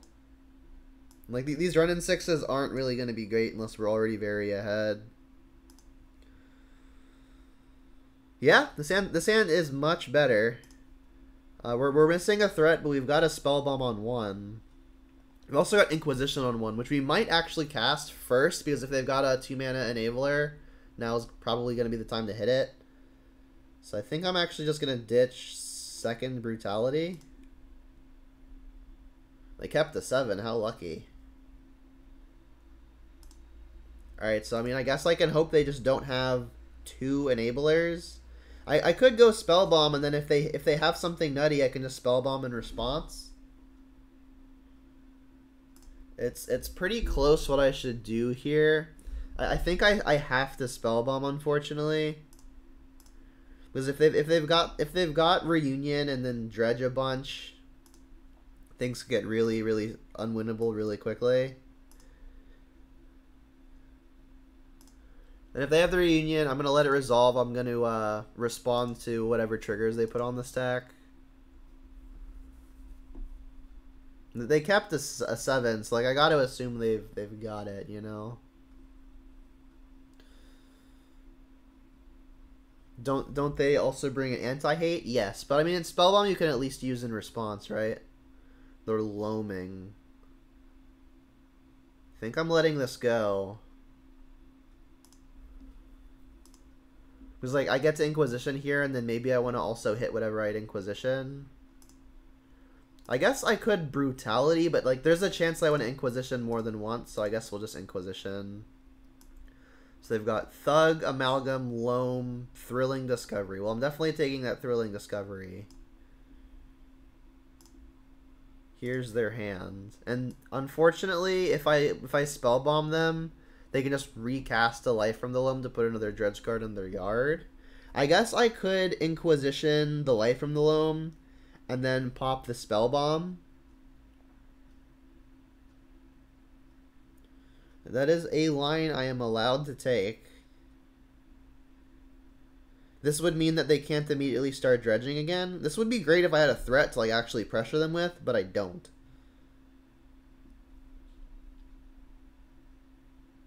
I think I just have to keep holding the spell bomb. So I guess I'll shock the Blood Crypt and pass. Hold up Bolt and an activation. If they dredge the Loam, I'm not going to pop it unless something ridiculous happens. They found a Grudge. So there's the anti-hate. So they've got Loam in their hand in addition to these.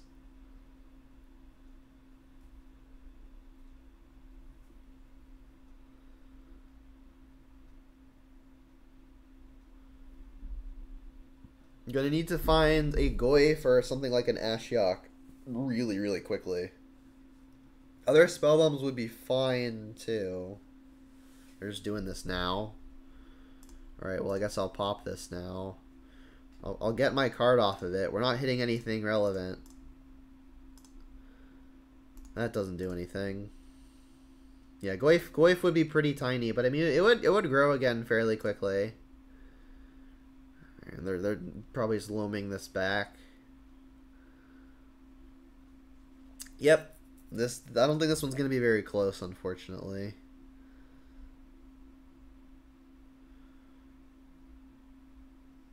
I guess they're not loaming. We found another land. Alright, so they've got Loam Thug and some stuff.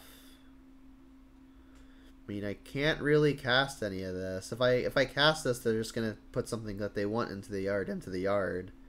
So I guess I'm gonna get Basic Forest and just get those Ren and 6 going. I think I want to conserve my life when I can.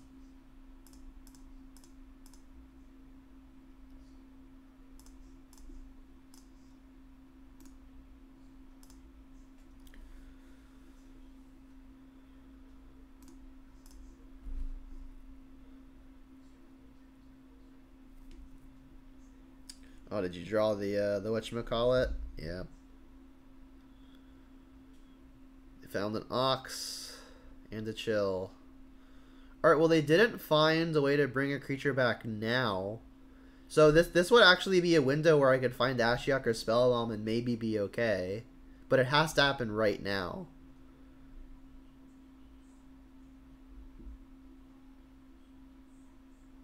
Actually, they haven't played a land yet. I guess they could also cast Ox here. I could Bolt Ox.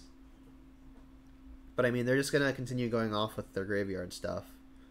So yeah, I'm probably just dead unless I get exceedingly lucky here. Like, they're going to leave an Amalgam in their yard, presumably. They're going to ditch their whole hand, which is going to put 2 Amalgams in the yard.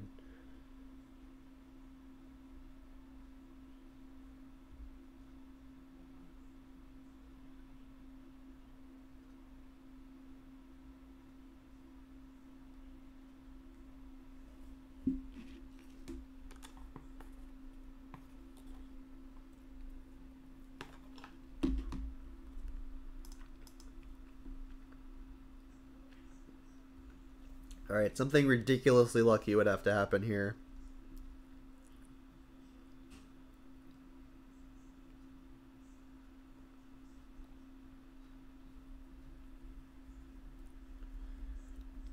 I need to find a, I guess, Kalidas Trader of Get. But even then, it's looking too slow. I guess I could Cascade, but what does it even do for me? I can Bolt this, ping this. That's not pulling me ahead by any stretch. So do I just Hail Mary the Bloodbraid? What am I even looking to hit off of the Bloodbraid? Ashiok doesn't do anything at this stage. I guess we could block if we hit Ashiok. We're taking 6, 7, 8. We're not dead to that. They've got Bloodghast in the yard gaining haste as well. I guess it doesn't have haste as long as we stay above 11. Have a good one, Udok. So, I mean, can we hit Ashiok and have a chance? I guess if we hit exactly Kalidas on the following draw step, yes. Because then we can block that effectively doesn't hit us. We can ping down the Narcomoebas. Yeah, I mean, I think if we hit the Ashiok exactly here, we could be okay. So let's get basic Mountain.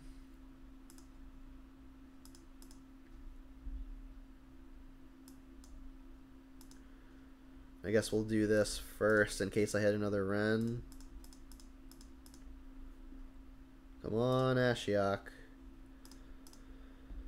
Brutal.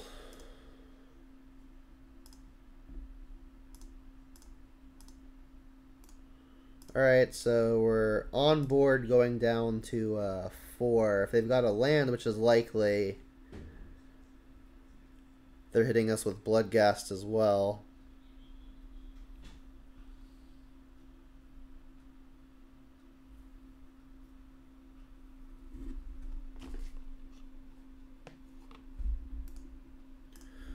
Yep, we're dead.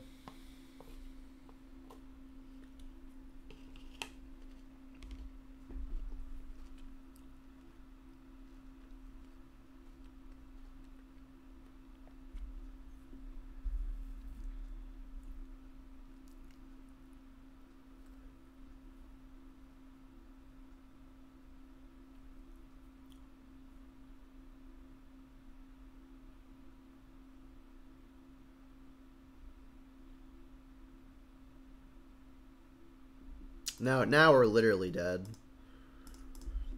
We could have gone to 2, but Creeping Chill says no to that.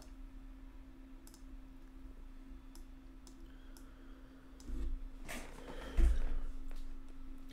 mean, we beat a good matchup and have lost 2 bad matchups.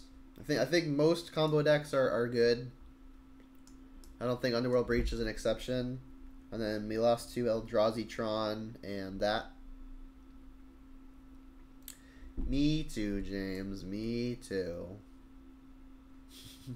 See Nick using the new emote all the subs get access to. I have 2 emotes now. I've had 2, but I haven't actually figured out what I wanted the second one to be. But now we've got the 3-2 Jund trophy.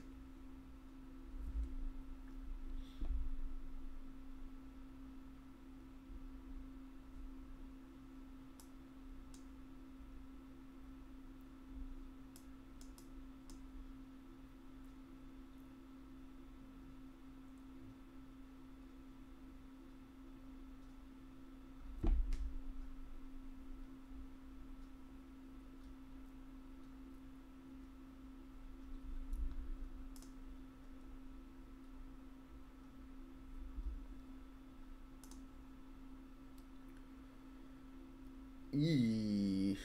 We've got turn 1 Thoughtseize. We've got turn 2 Witherbloom Command, if that's even good. Maybe Witherbloom Command can find us another land? Guess let's keep. We need a red source for this hand to be good.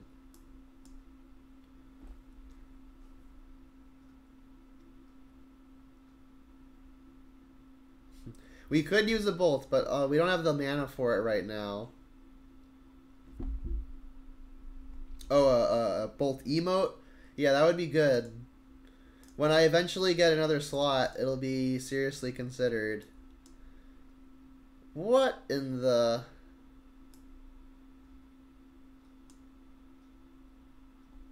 I know there's like some gifts ungiven on Burial Rites shenanigans with like a Bruna, and there could also just be... What's the stupid Esper thing? That like when it attacks, you can like search for an aura and equip it. This is weird. We have the Witherbloom command to hit the Mesmeric Orb. I think I'm just taking the Thoughtseize.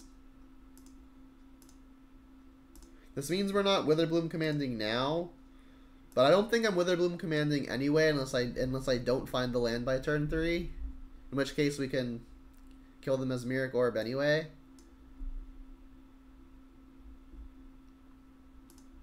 Alright, so we would love to just hit the land. Hiya. Not quite.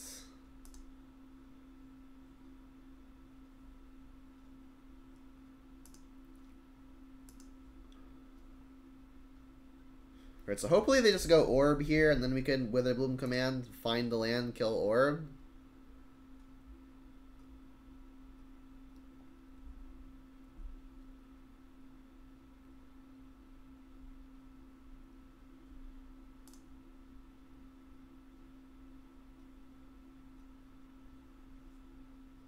Glimpse, target yourself. Yeah.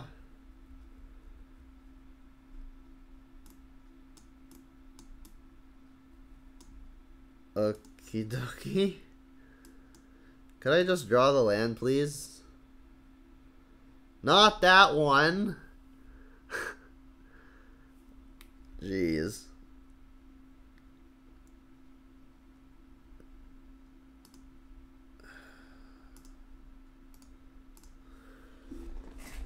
That I think was like the only land in the deck that is actually god awful. It's the only one that doesn't make black.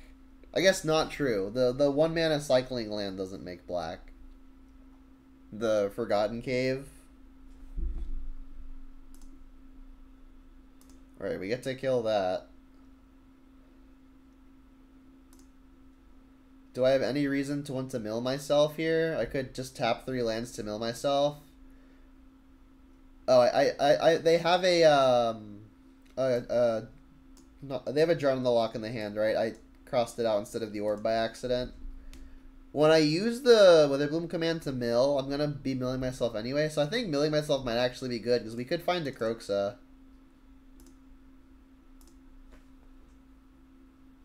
And it also increases the odds that we mill a land for the command, right?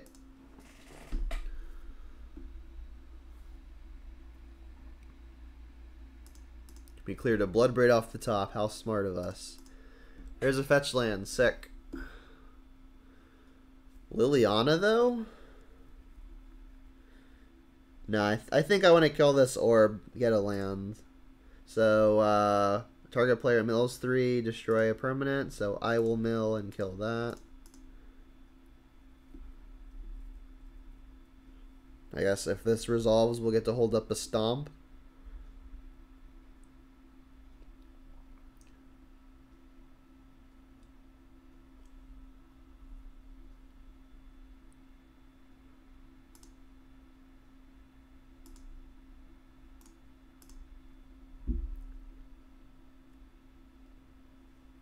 So yeah, I'm assuming they're playing this kind of combo here.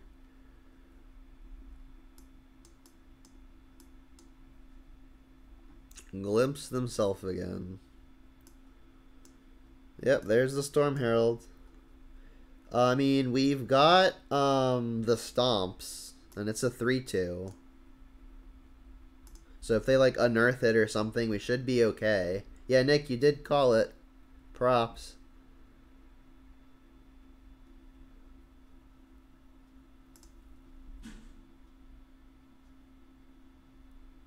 Alright, and it returns it attached to it. Yeah, so I have to respond. I guess let's get more black and first red. Blood Crypt.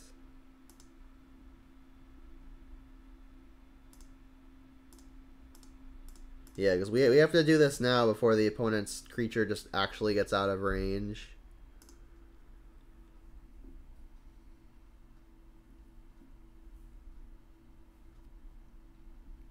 And I think I'm just going to continue holding up some stomps. Well, I guess we can only hold up one. Gwaif's good, though. That means we can hold up stomp and actually play a 7/8, which is a 2-turn clock.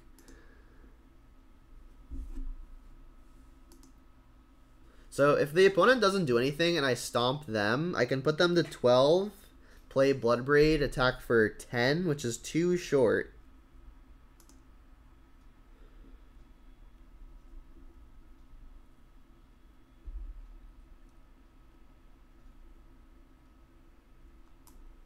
Draw 2, discard 2, yep.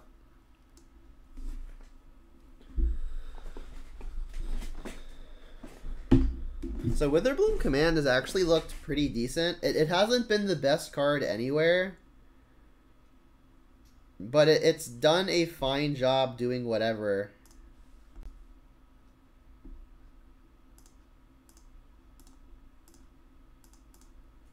Stop it, opponent.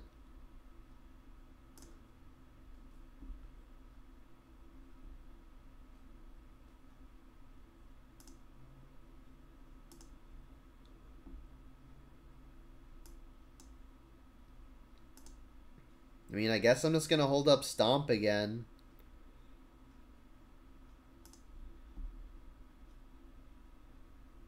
As long as they can't find a way to put 2 Heralds into play, I think I'm good.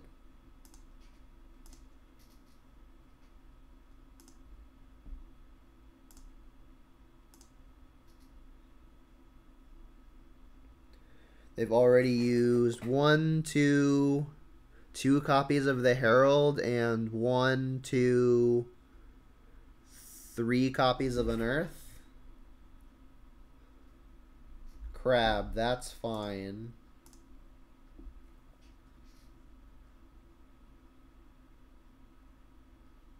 Unearth again. Stomp again.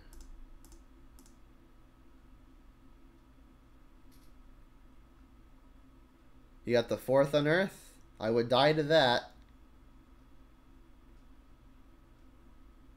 I guess I don't even die to that, right? Because they've only got... Actually, no, they have the prodigious growth in the yard now, too. So I would just die to it, because I can't block it. So I die to 4th copy of Unearth.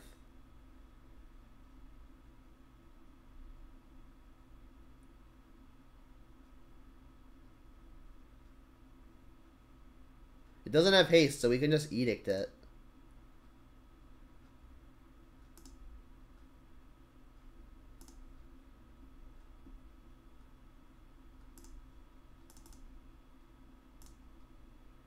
What a roundabout way to win this game. Holy crap.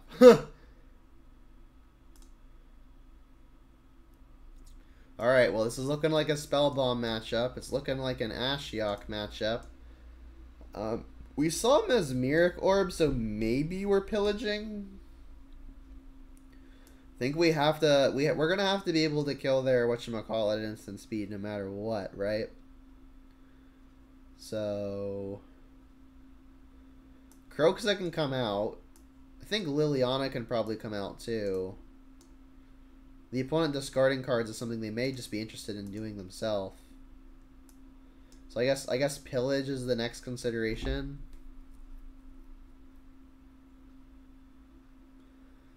I think I'm just gonna keep it as is. Like Pillage, I guess the only good target really is the Orb. We've got Kolaghan's Command, Witherbloom Command to do that. I think on the play I'll probably bring it in, but on the draw it seems a bit slow.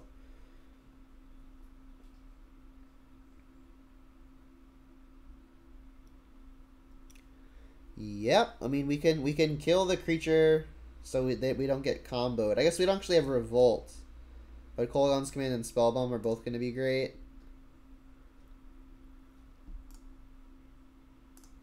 I guess we could get Thoughtseize, which could be problematic. Crab. Alright, we can push that. That's good. Pop that thing.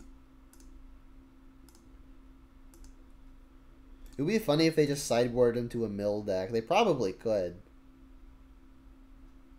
They're already playing Orbs, all of the Crabs, Glimpses. Unearth the Crab. Alright. They milled me. Yeah, maybe they're just a mill deck now. That'd be funny.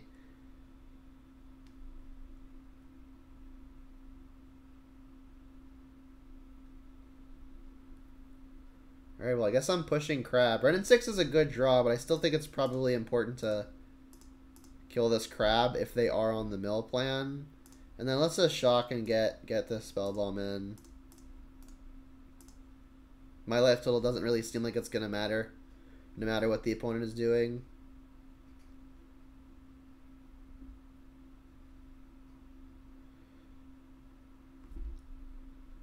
I guess I'm just gonna pop this Spell Bomb. It's basically killing this crab.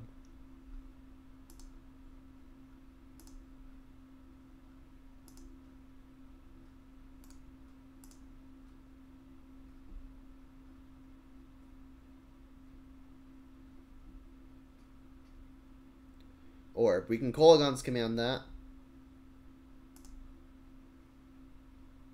And I guess have the opponent discard a card. Like, when they're playing the mill strategy and they're kind of a critical mass deck, I like the opponent discarding a card. But Goyf is going to be really, really big, and I could just buy it back. I think I'm going to buy back the Tarmogoyf and just shatter this thing. And I'm going to do it now so we can't get drowned in the locked. We could get forced, but that's always true. So let's return Tarmogoyf, shatter that.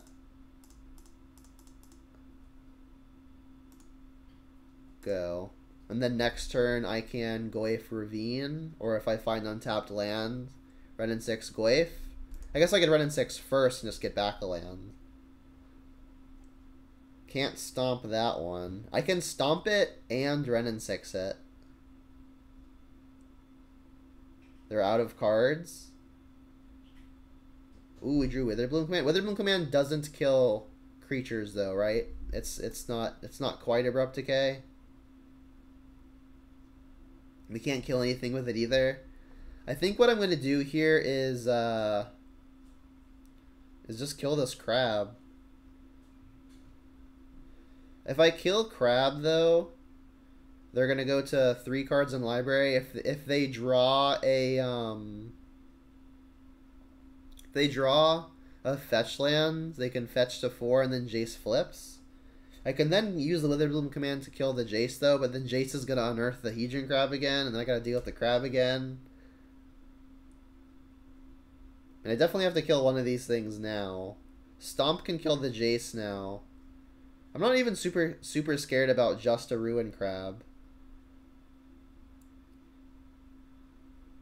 So I think what I'm going to do is cast Renin 6, get back a land, stomp the Jace. But I would really, really like to play the Goyf now, because like, I need to close, right? I just don't want them untapping with both of these things.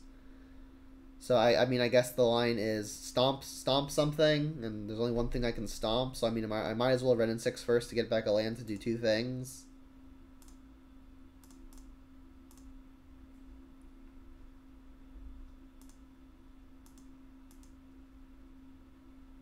Get a basic swamp here. They haven't taken both swamps, have they? Here's one of them. They have no cards in hand. I don't have to worry about like an archive trap or something silly.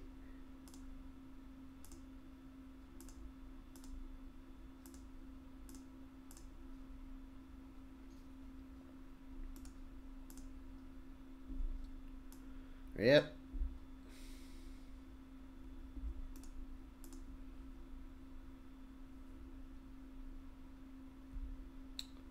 Glimpse, target me. That works. So I guess here, I could get back a land and just go creature, but I think killing this crab probably worth it. Kill a crab. Goyf attacks for more, faster, so let's play that. Play my tap land. Does the math change at all if I ping them here? It does, right? Because it's 12, 2 pings is 14, 15, 16. I do have the Ravine, but I think I'd rather go for the command as opposed to like using my entire turn on a land. Alright, and that should mean we're clear.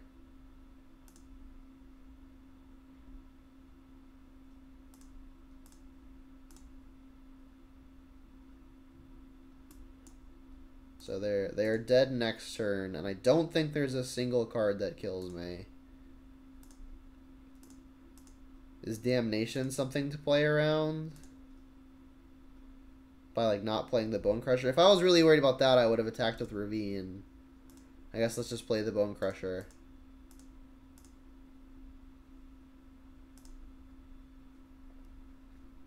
But yeah, I think we should be clear to fly.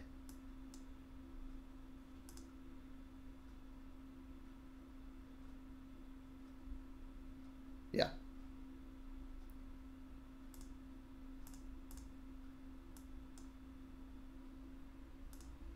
Two and two. Got that Jun Trophy alive. The Jun Trophy dream is alive. Yeah, we've got a keeper. We have Ronin 6. We don't have a land to combo with, though. Liliana's really powerful, and we've got turn 1 Thoughtseize. So, probably a keep. Oh, Tron land. No bueno. Is it E-Tron? It is E-Tron. Alright, we maybe get to redeem ourselves. They've got double Reshaper and the Tron lands. So I'm taking a Reshaper. I just can't beat that card.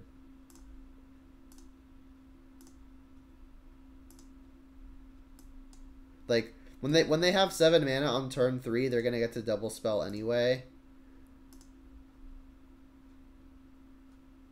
I guess that can kill a Thought-Knot Seer.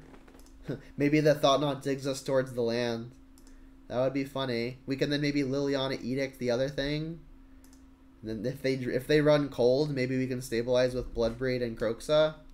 It's not 0, but it's far from non-zero. So here comes Thought-Knot. Trigger. Take before you can take terminate. And again, Eldrazi Tron is the reason why this is a terminate as opposed to something like a decay. Yikes.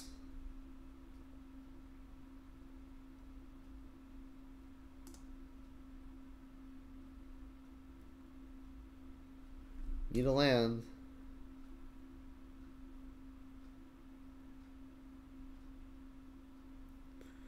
And the Reshaper. They didn't cast Reshaper? Okay, yeah, they're casting Reshaper. Need a land. Thank you. Alright, I guess I'm going to Liliana and hope they brick off. I could plus here, but it doesn't really seem like we're achieving much. These edicts aren't getting much better. Also, edicting here means that maybe second Liliana edict can actually be good. Ballista, yuck. That can be pretty big if they want it to be.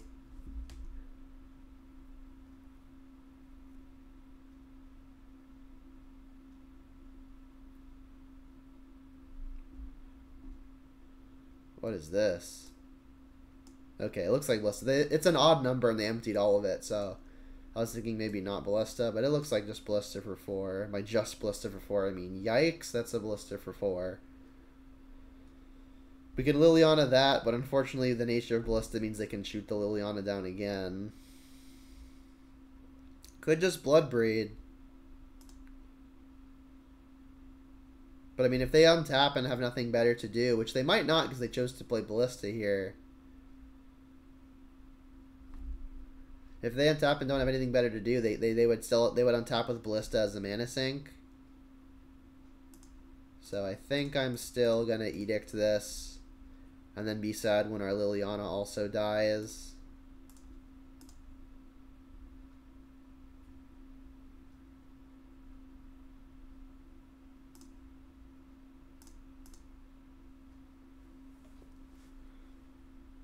And we do have Kroxa and Bloodbraid. This is our good top end. So if they can run cold from here on out, we've got a real chance. But I mean, they're gonna have a lot of draws that just kill us off the top. Karn, Ugin, even a Reality Smasher would be really bad here.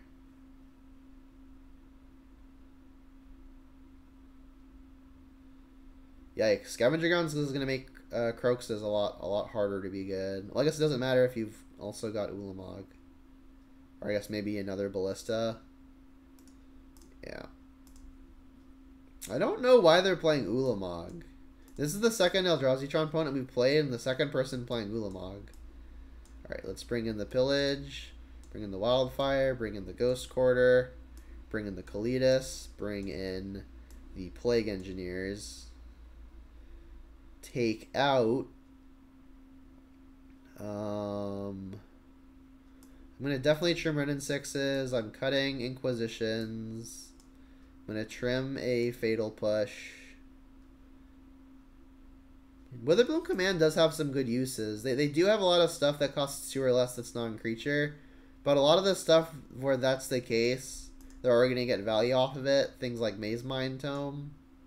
So probably just not good enough. This has me needing one more cut. I don't remember what I did last time. I think on the play the Bob was going to be good.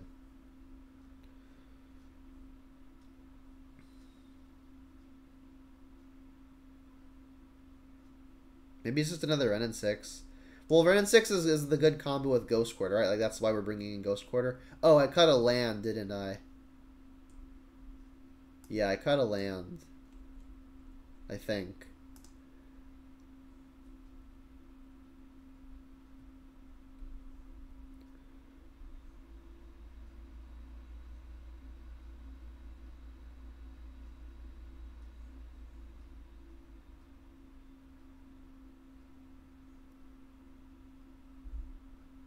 Let's go first.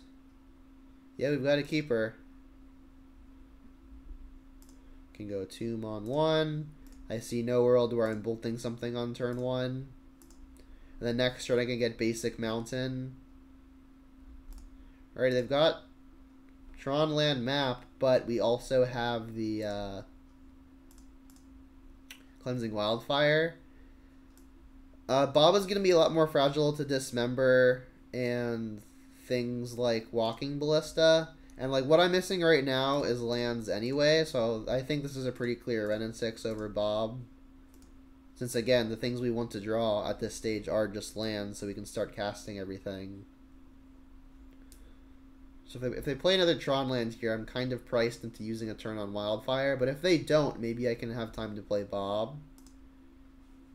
Alright. Alright, and Tower was played more recently, which means I'm killing that one.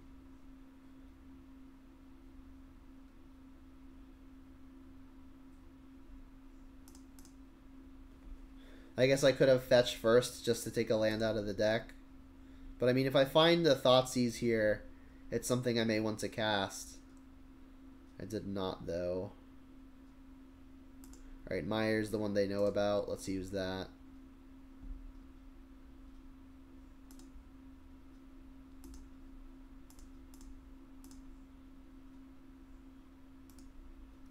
Alright, next turn I'm probably Bloodbraiding. This game is going okay so far.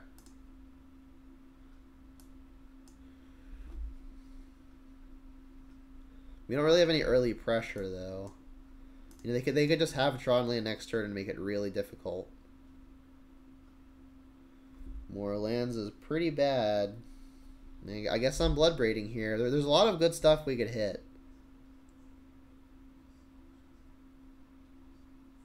I took Basic Swamp out of the deck. And of course we've drawn it. So I guess I'll get Basic Forest. That's going to have us having no more basics. That's probably fine. So I guess if I'm going to fetch Shock, I should just use the one they know about then, huh? So let's get, I guess, other Overgrown Tomb. It's Stomping Ground or Overgrown Tomb. I guess because I have Basic Swamp, it's probably Stomping Ground.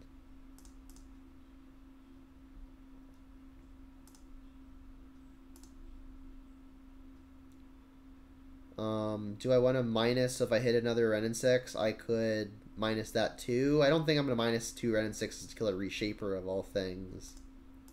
So let's just keep plussing.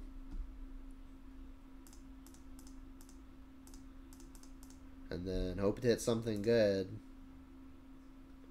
That counts. I can name Eldrazi. And now this is pingable.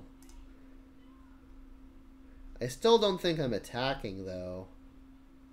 It's kind of close. I mean, like, I have to get through this thing sooner or later. The thing is, next turn, though, I could ping it and not have to use a creature to get through it. So I still think it's probably worth not attacking. And then if they attack with it with the Reshaper, I'll probably just accept the hit. And then we're just going to hope for no Tron into a crap ton of payoffs. There's the Tron.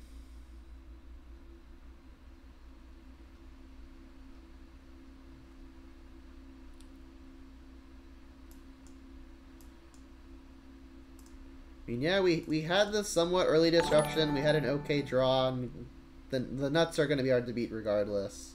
Thought Mage, thank you for the follow. I appreciate it. So I guess this can name Ren. We've got the Kolaghan's command for it. If this is somehow the best they can do, we can beat this. But I mean, I doubt this is the best that they can do, right?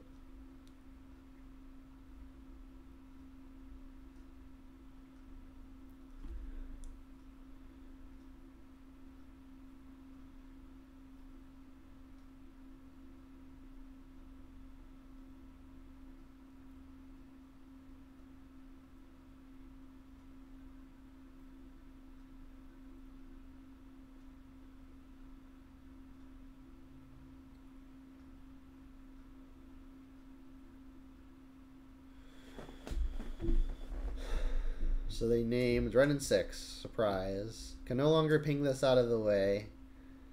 Which means maybe I'm more interested in trading, but I still don't even think I'm trading. Especially because if I can Kolaghan's command this and somehow get to an ultimate, then maybe I can just pillage them out of the game. Smasher makes this harder. I mean, that I will probably trade with the Plague Engineer.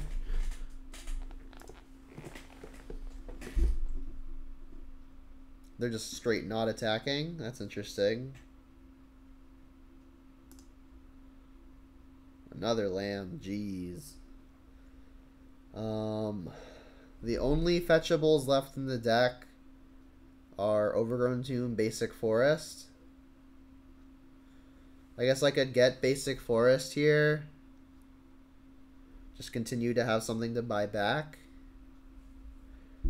I could Kolaghan's command and Lightning Bolt the Reality Smasher, discarding 2 cards. It's not great. But the thing is, I would even have to do it now if I want to have hopes of actually using the Ren and 6.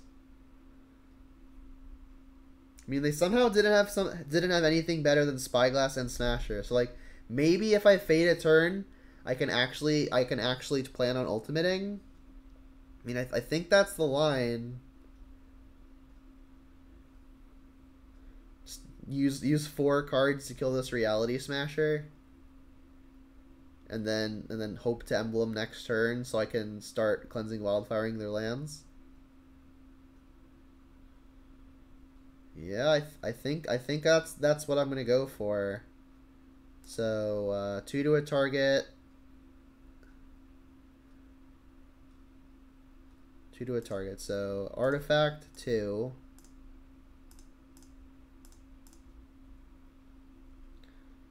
Say okay to this.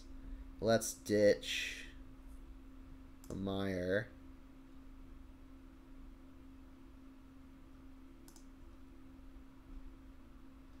Then I can bolt it.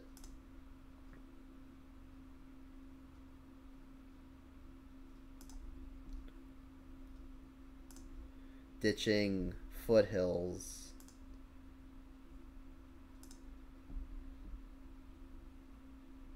Then we can buy back, I guess, a Foothills. Play it. And then say go. Try to emblem next turn.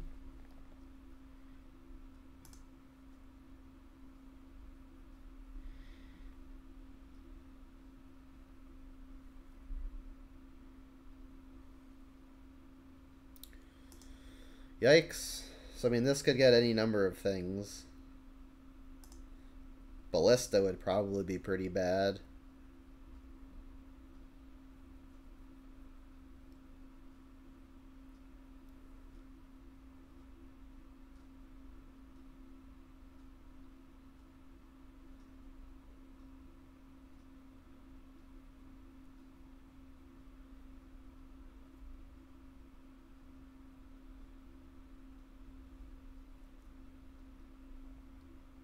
It's like Sky Sovereign would be bad. Ballista would be bad.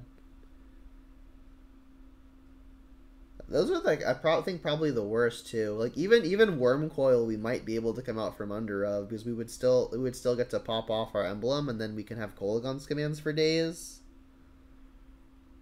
I guess the ultimate is definitely nerfed if they just get like a Relic of Progenitus. Got the Ballista. Yep.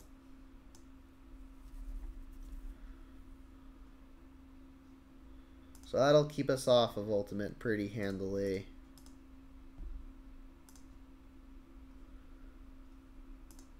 Gonna need to draw not a land.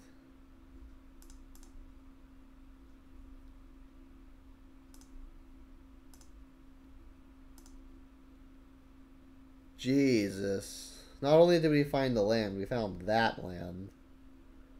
The last fetchable.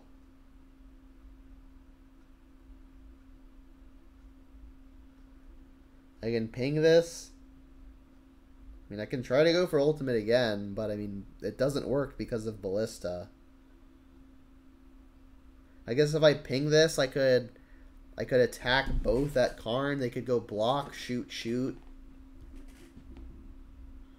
And then they get to minus again with Karn. I mean, that's my only possible route to victory is they just blunder.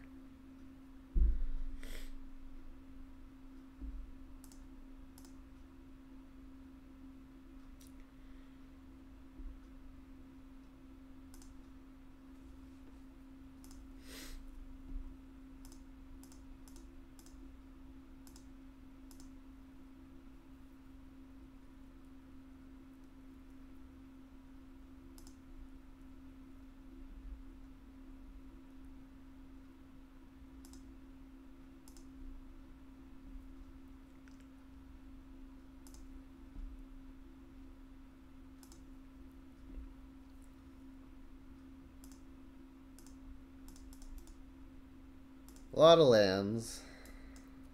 I mean, Ren and 6 will do that, but we also just drew lands on top of activating Ren. Not having any of the 3 lands that cycle also really hurts.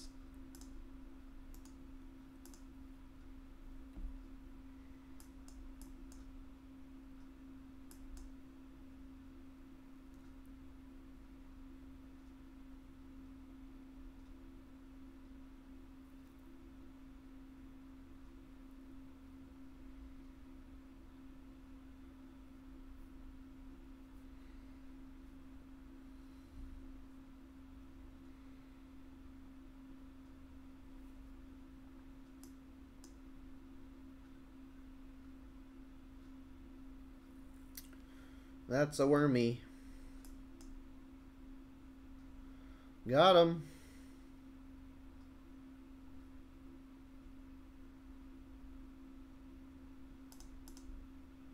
And the Blast Zone, Jesus. I mean, we've got a Bob triggering here. If we can find, like, the other Kolaghan's command and something, who knows? Revealed, terminate. I mean, that can hit Thought-Knots here, maybe redraw, so we could also attack both into the Karn as a way of killing it. Let's, I guess, lead here. Draw the card. Wildfire hits the Blast Zone. I mean, at this point, I don't think taking him off of Tron is really going to mean a whole lot.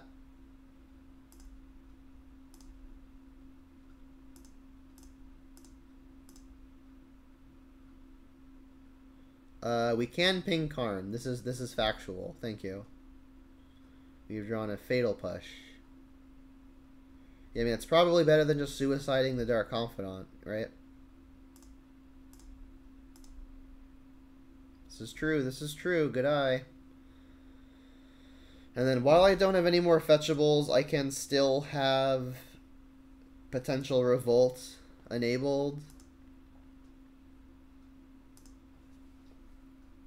I guess, like, if they play another Thought-Knot Seer, that could become relevant.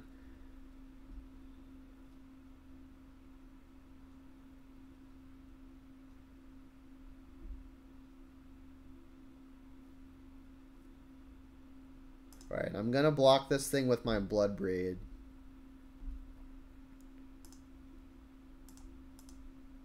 They're going at the Ren? Still probably worth saving, even though I have a second copy. This may draw an attack for another turn, and I want my Bob to live anyway. Come on, no more payoffs. No more payoffs. This feels like the kind of the game where we're somehow going to climb back, and then at the last moment they hit Ulamog, right?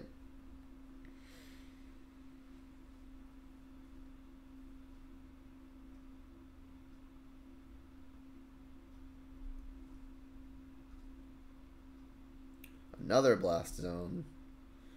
Another Karn. Well, the best they could do last turn was Wormcoil. I guess it could be a whole other slew of things now. The boat. Boat kills Dark Confidant.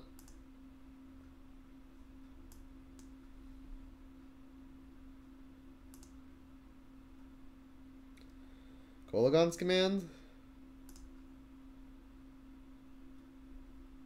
Well, now we found the land that cycles. Into Bolt. Bolt kills Karn.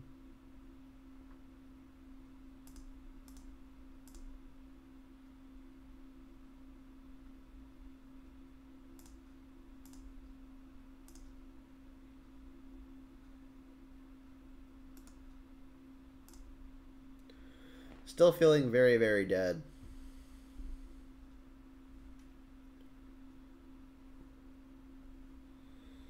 Yeah, I mean, when Eldrazi Tron has the nuts, it's pretty hard to combat it. I mean, we had the turn 2 Wildfire, but they still had the Reshaper on 3 into Tron on 4.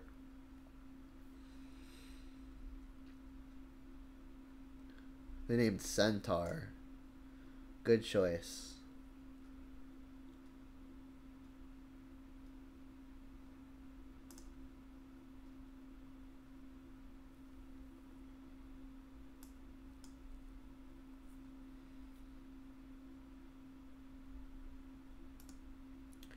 I don't know why they're crewing. I guess they can do 3 to us, right? Just put us to 3 here. Oh no, it doesn't hit players. Yeah, they should have just attacked with the lifelinker then. And a relic.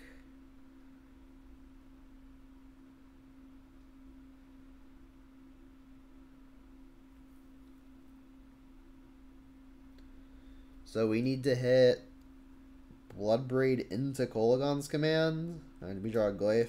Excellent.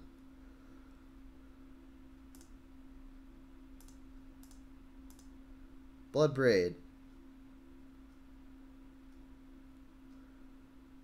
Yeah, we can't do anything about 6 power in the air.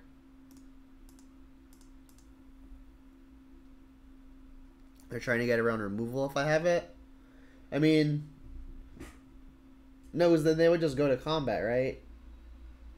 They don't care if we kill their Wormcoil, but what they are doing is exposing the Sky Sovereign, which I think is wrong.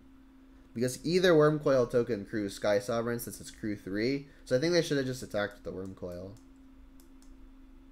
Alright, so we played, I think, 3 bad matchups, Eldrazi Tron twice, and the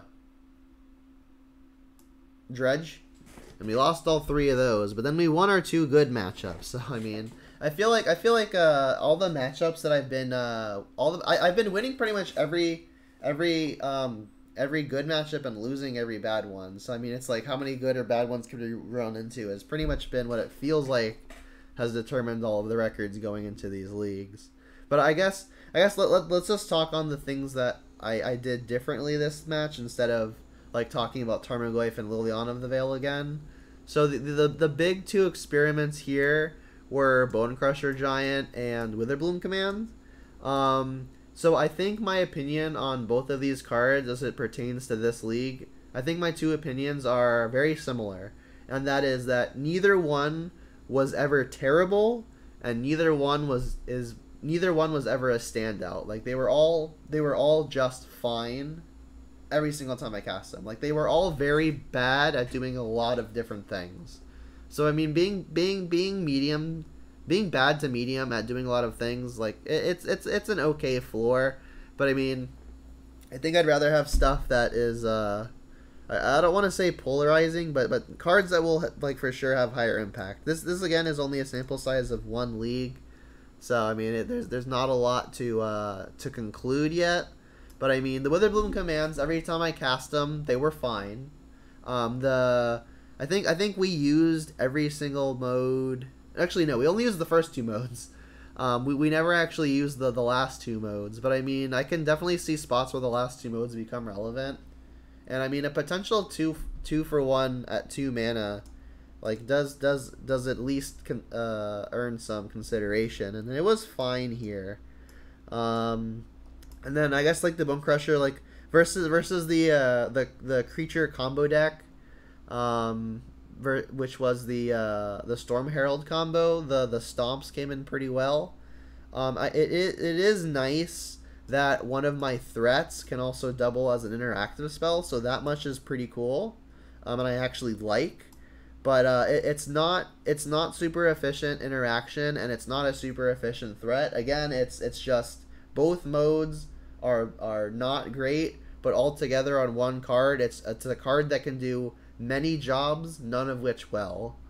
So I mean, it's a nice, I guess it casts a wide net, but not a very strong net, if that makes any sense.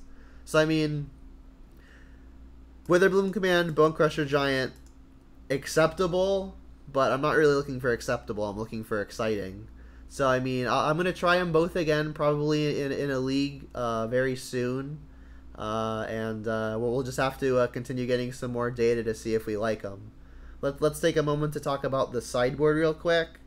I brought in pretty much everything over the course of this league. Every single time I found the sideboard card, it did the intended job. Never saw the Kalitas, but there's only one of it, so it makes sense. Never saw the Ghost Quarter, but again, one of it. Never saw the Pillage. We saw all of the Spell Bombs. I boarded in the push once. I mean, every other sideboard card has just been very, very good. I think every game where I had a sideboard card, maybe except for one, I won. So I think that's a good indicator that the sideboard cards are working, and I've been using all of them, so I feel like the sideboard's probably fine. I think I want to see this Kalitas a little bit more, just because I'm actually interested in seeing like how good it is. I mean, in all of the matchups that we played today, except for the combo deck, like Kalitas probably would have been fine to great, right? Like versus the 2 Eldrazi opponents, if you can grow it even once, it outsizes everything. It doesn't do very well versus the Planeswalker plan, but versus the creature plan, it can kind of lock it down on its own. So that could be nice. Like maybe we can use Kalitas to fight the creature battle, and then we can maybe devote extra resources to the Planeswalker side of the battle. So I mean, Kalitas is definitely interesting. Never got the Ghost Quarter loop going because we just didn't see it, but we did bring it in a few times. We played Eldrazi Tron twice, and then we just didn't see the Pillage. So I mean, there's not much to say there, but we did bring it in, and I think 3 matches, and it would have been good in all of them had we found it. So I think it's still probably deserving of a slot. I still think Cleansing Wildfire is a lot better because it comes down on 2 mana and cantrips, but Pillage hitting artifacts is definitely not nothing. So I mean, overall, I really do like the sideboard. Skeptical of the Ghost Quarter, but I haven't yet been able to, I guess, harness its power. Like I don't know if like I think the Ghost Quarter is probably going to be good in like a top deck war kind of a game versus a deck where the lands matter. But I mean, I don't want cards that are going to be good only in a top deck war. I want cards that are going to be good or like help me pull ahead or help me become ahead.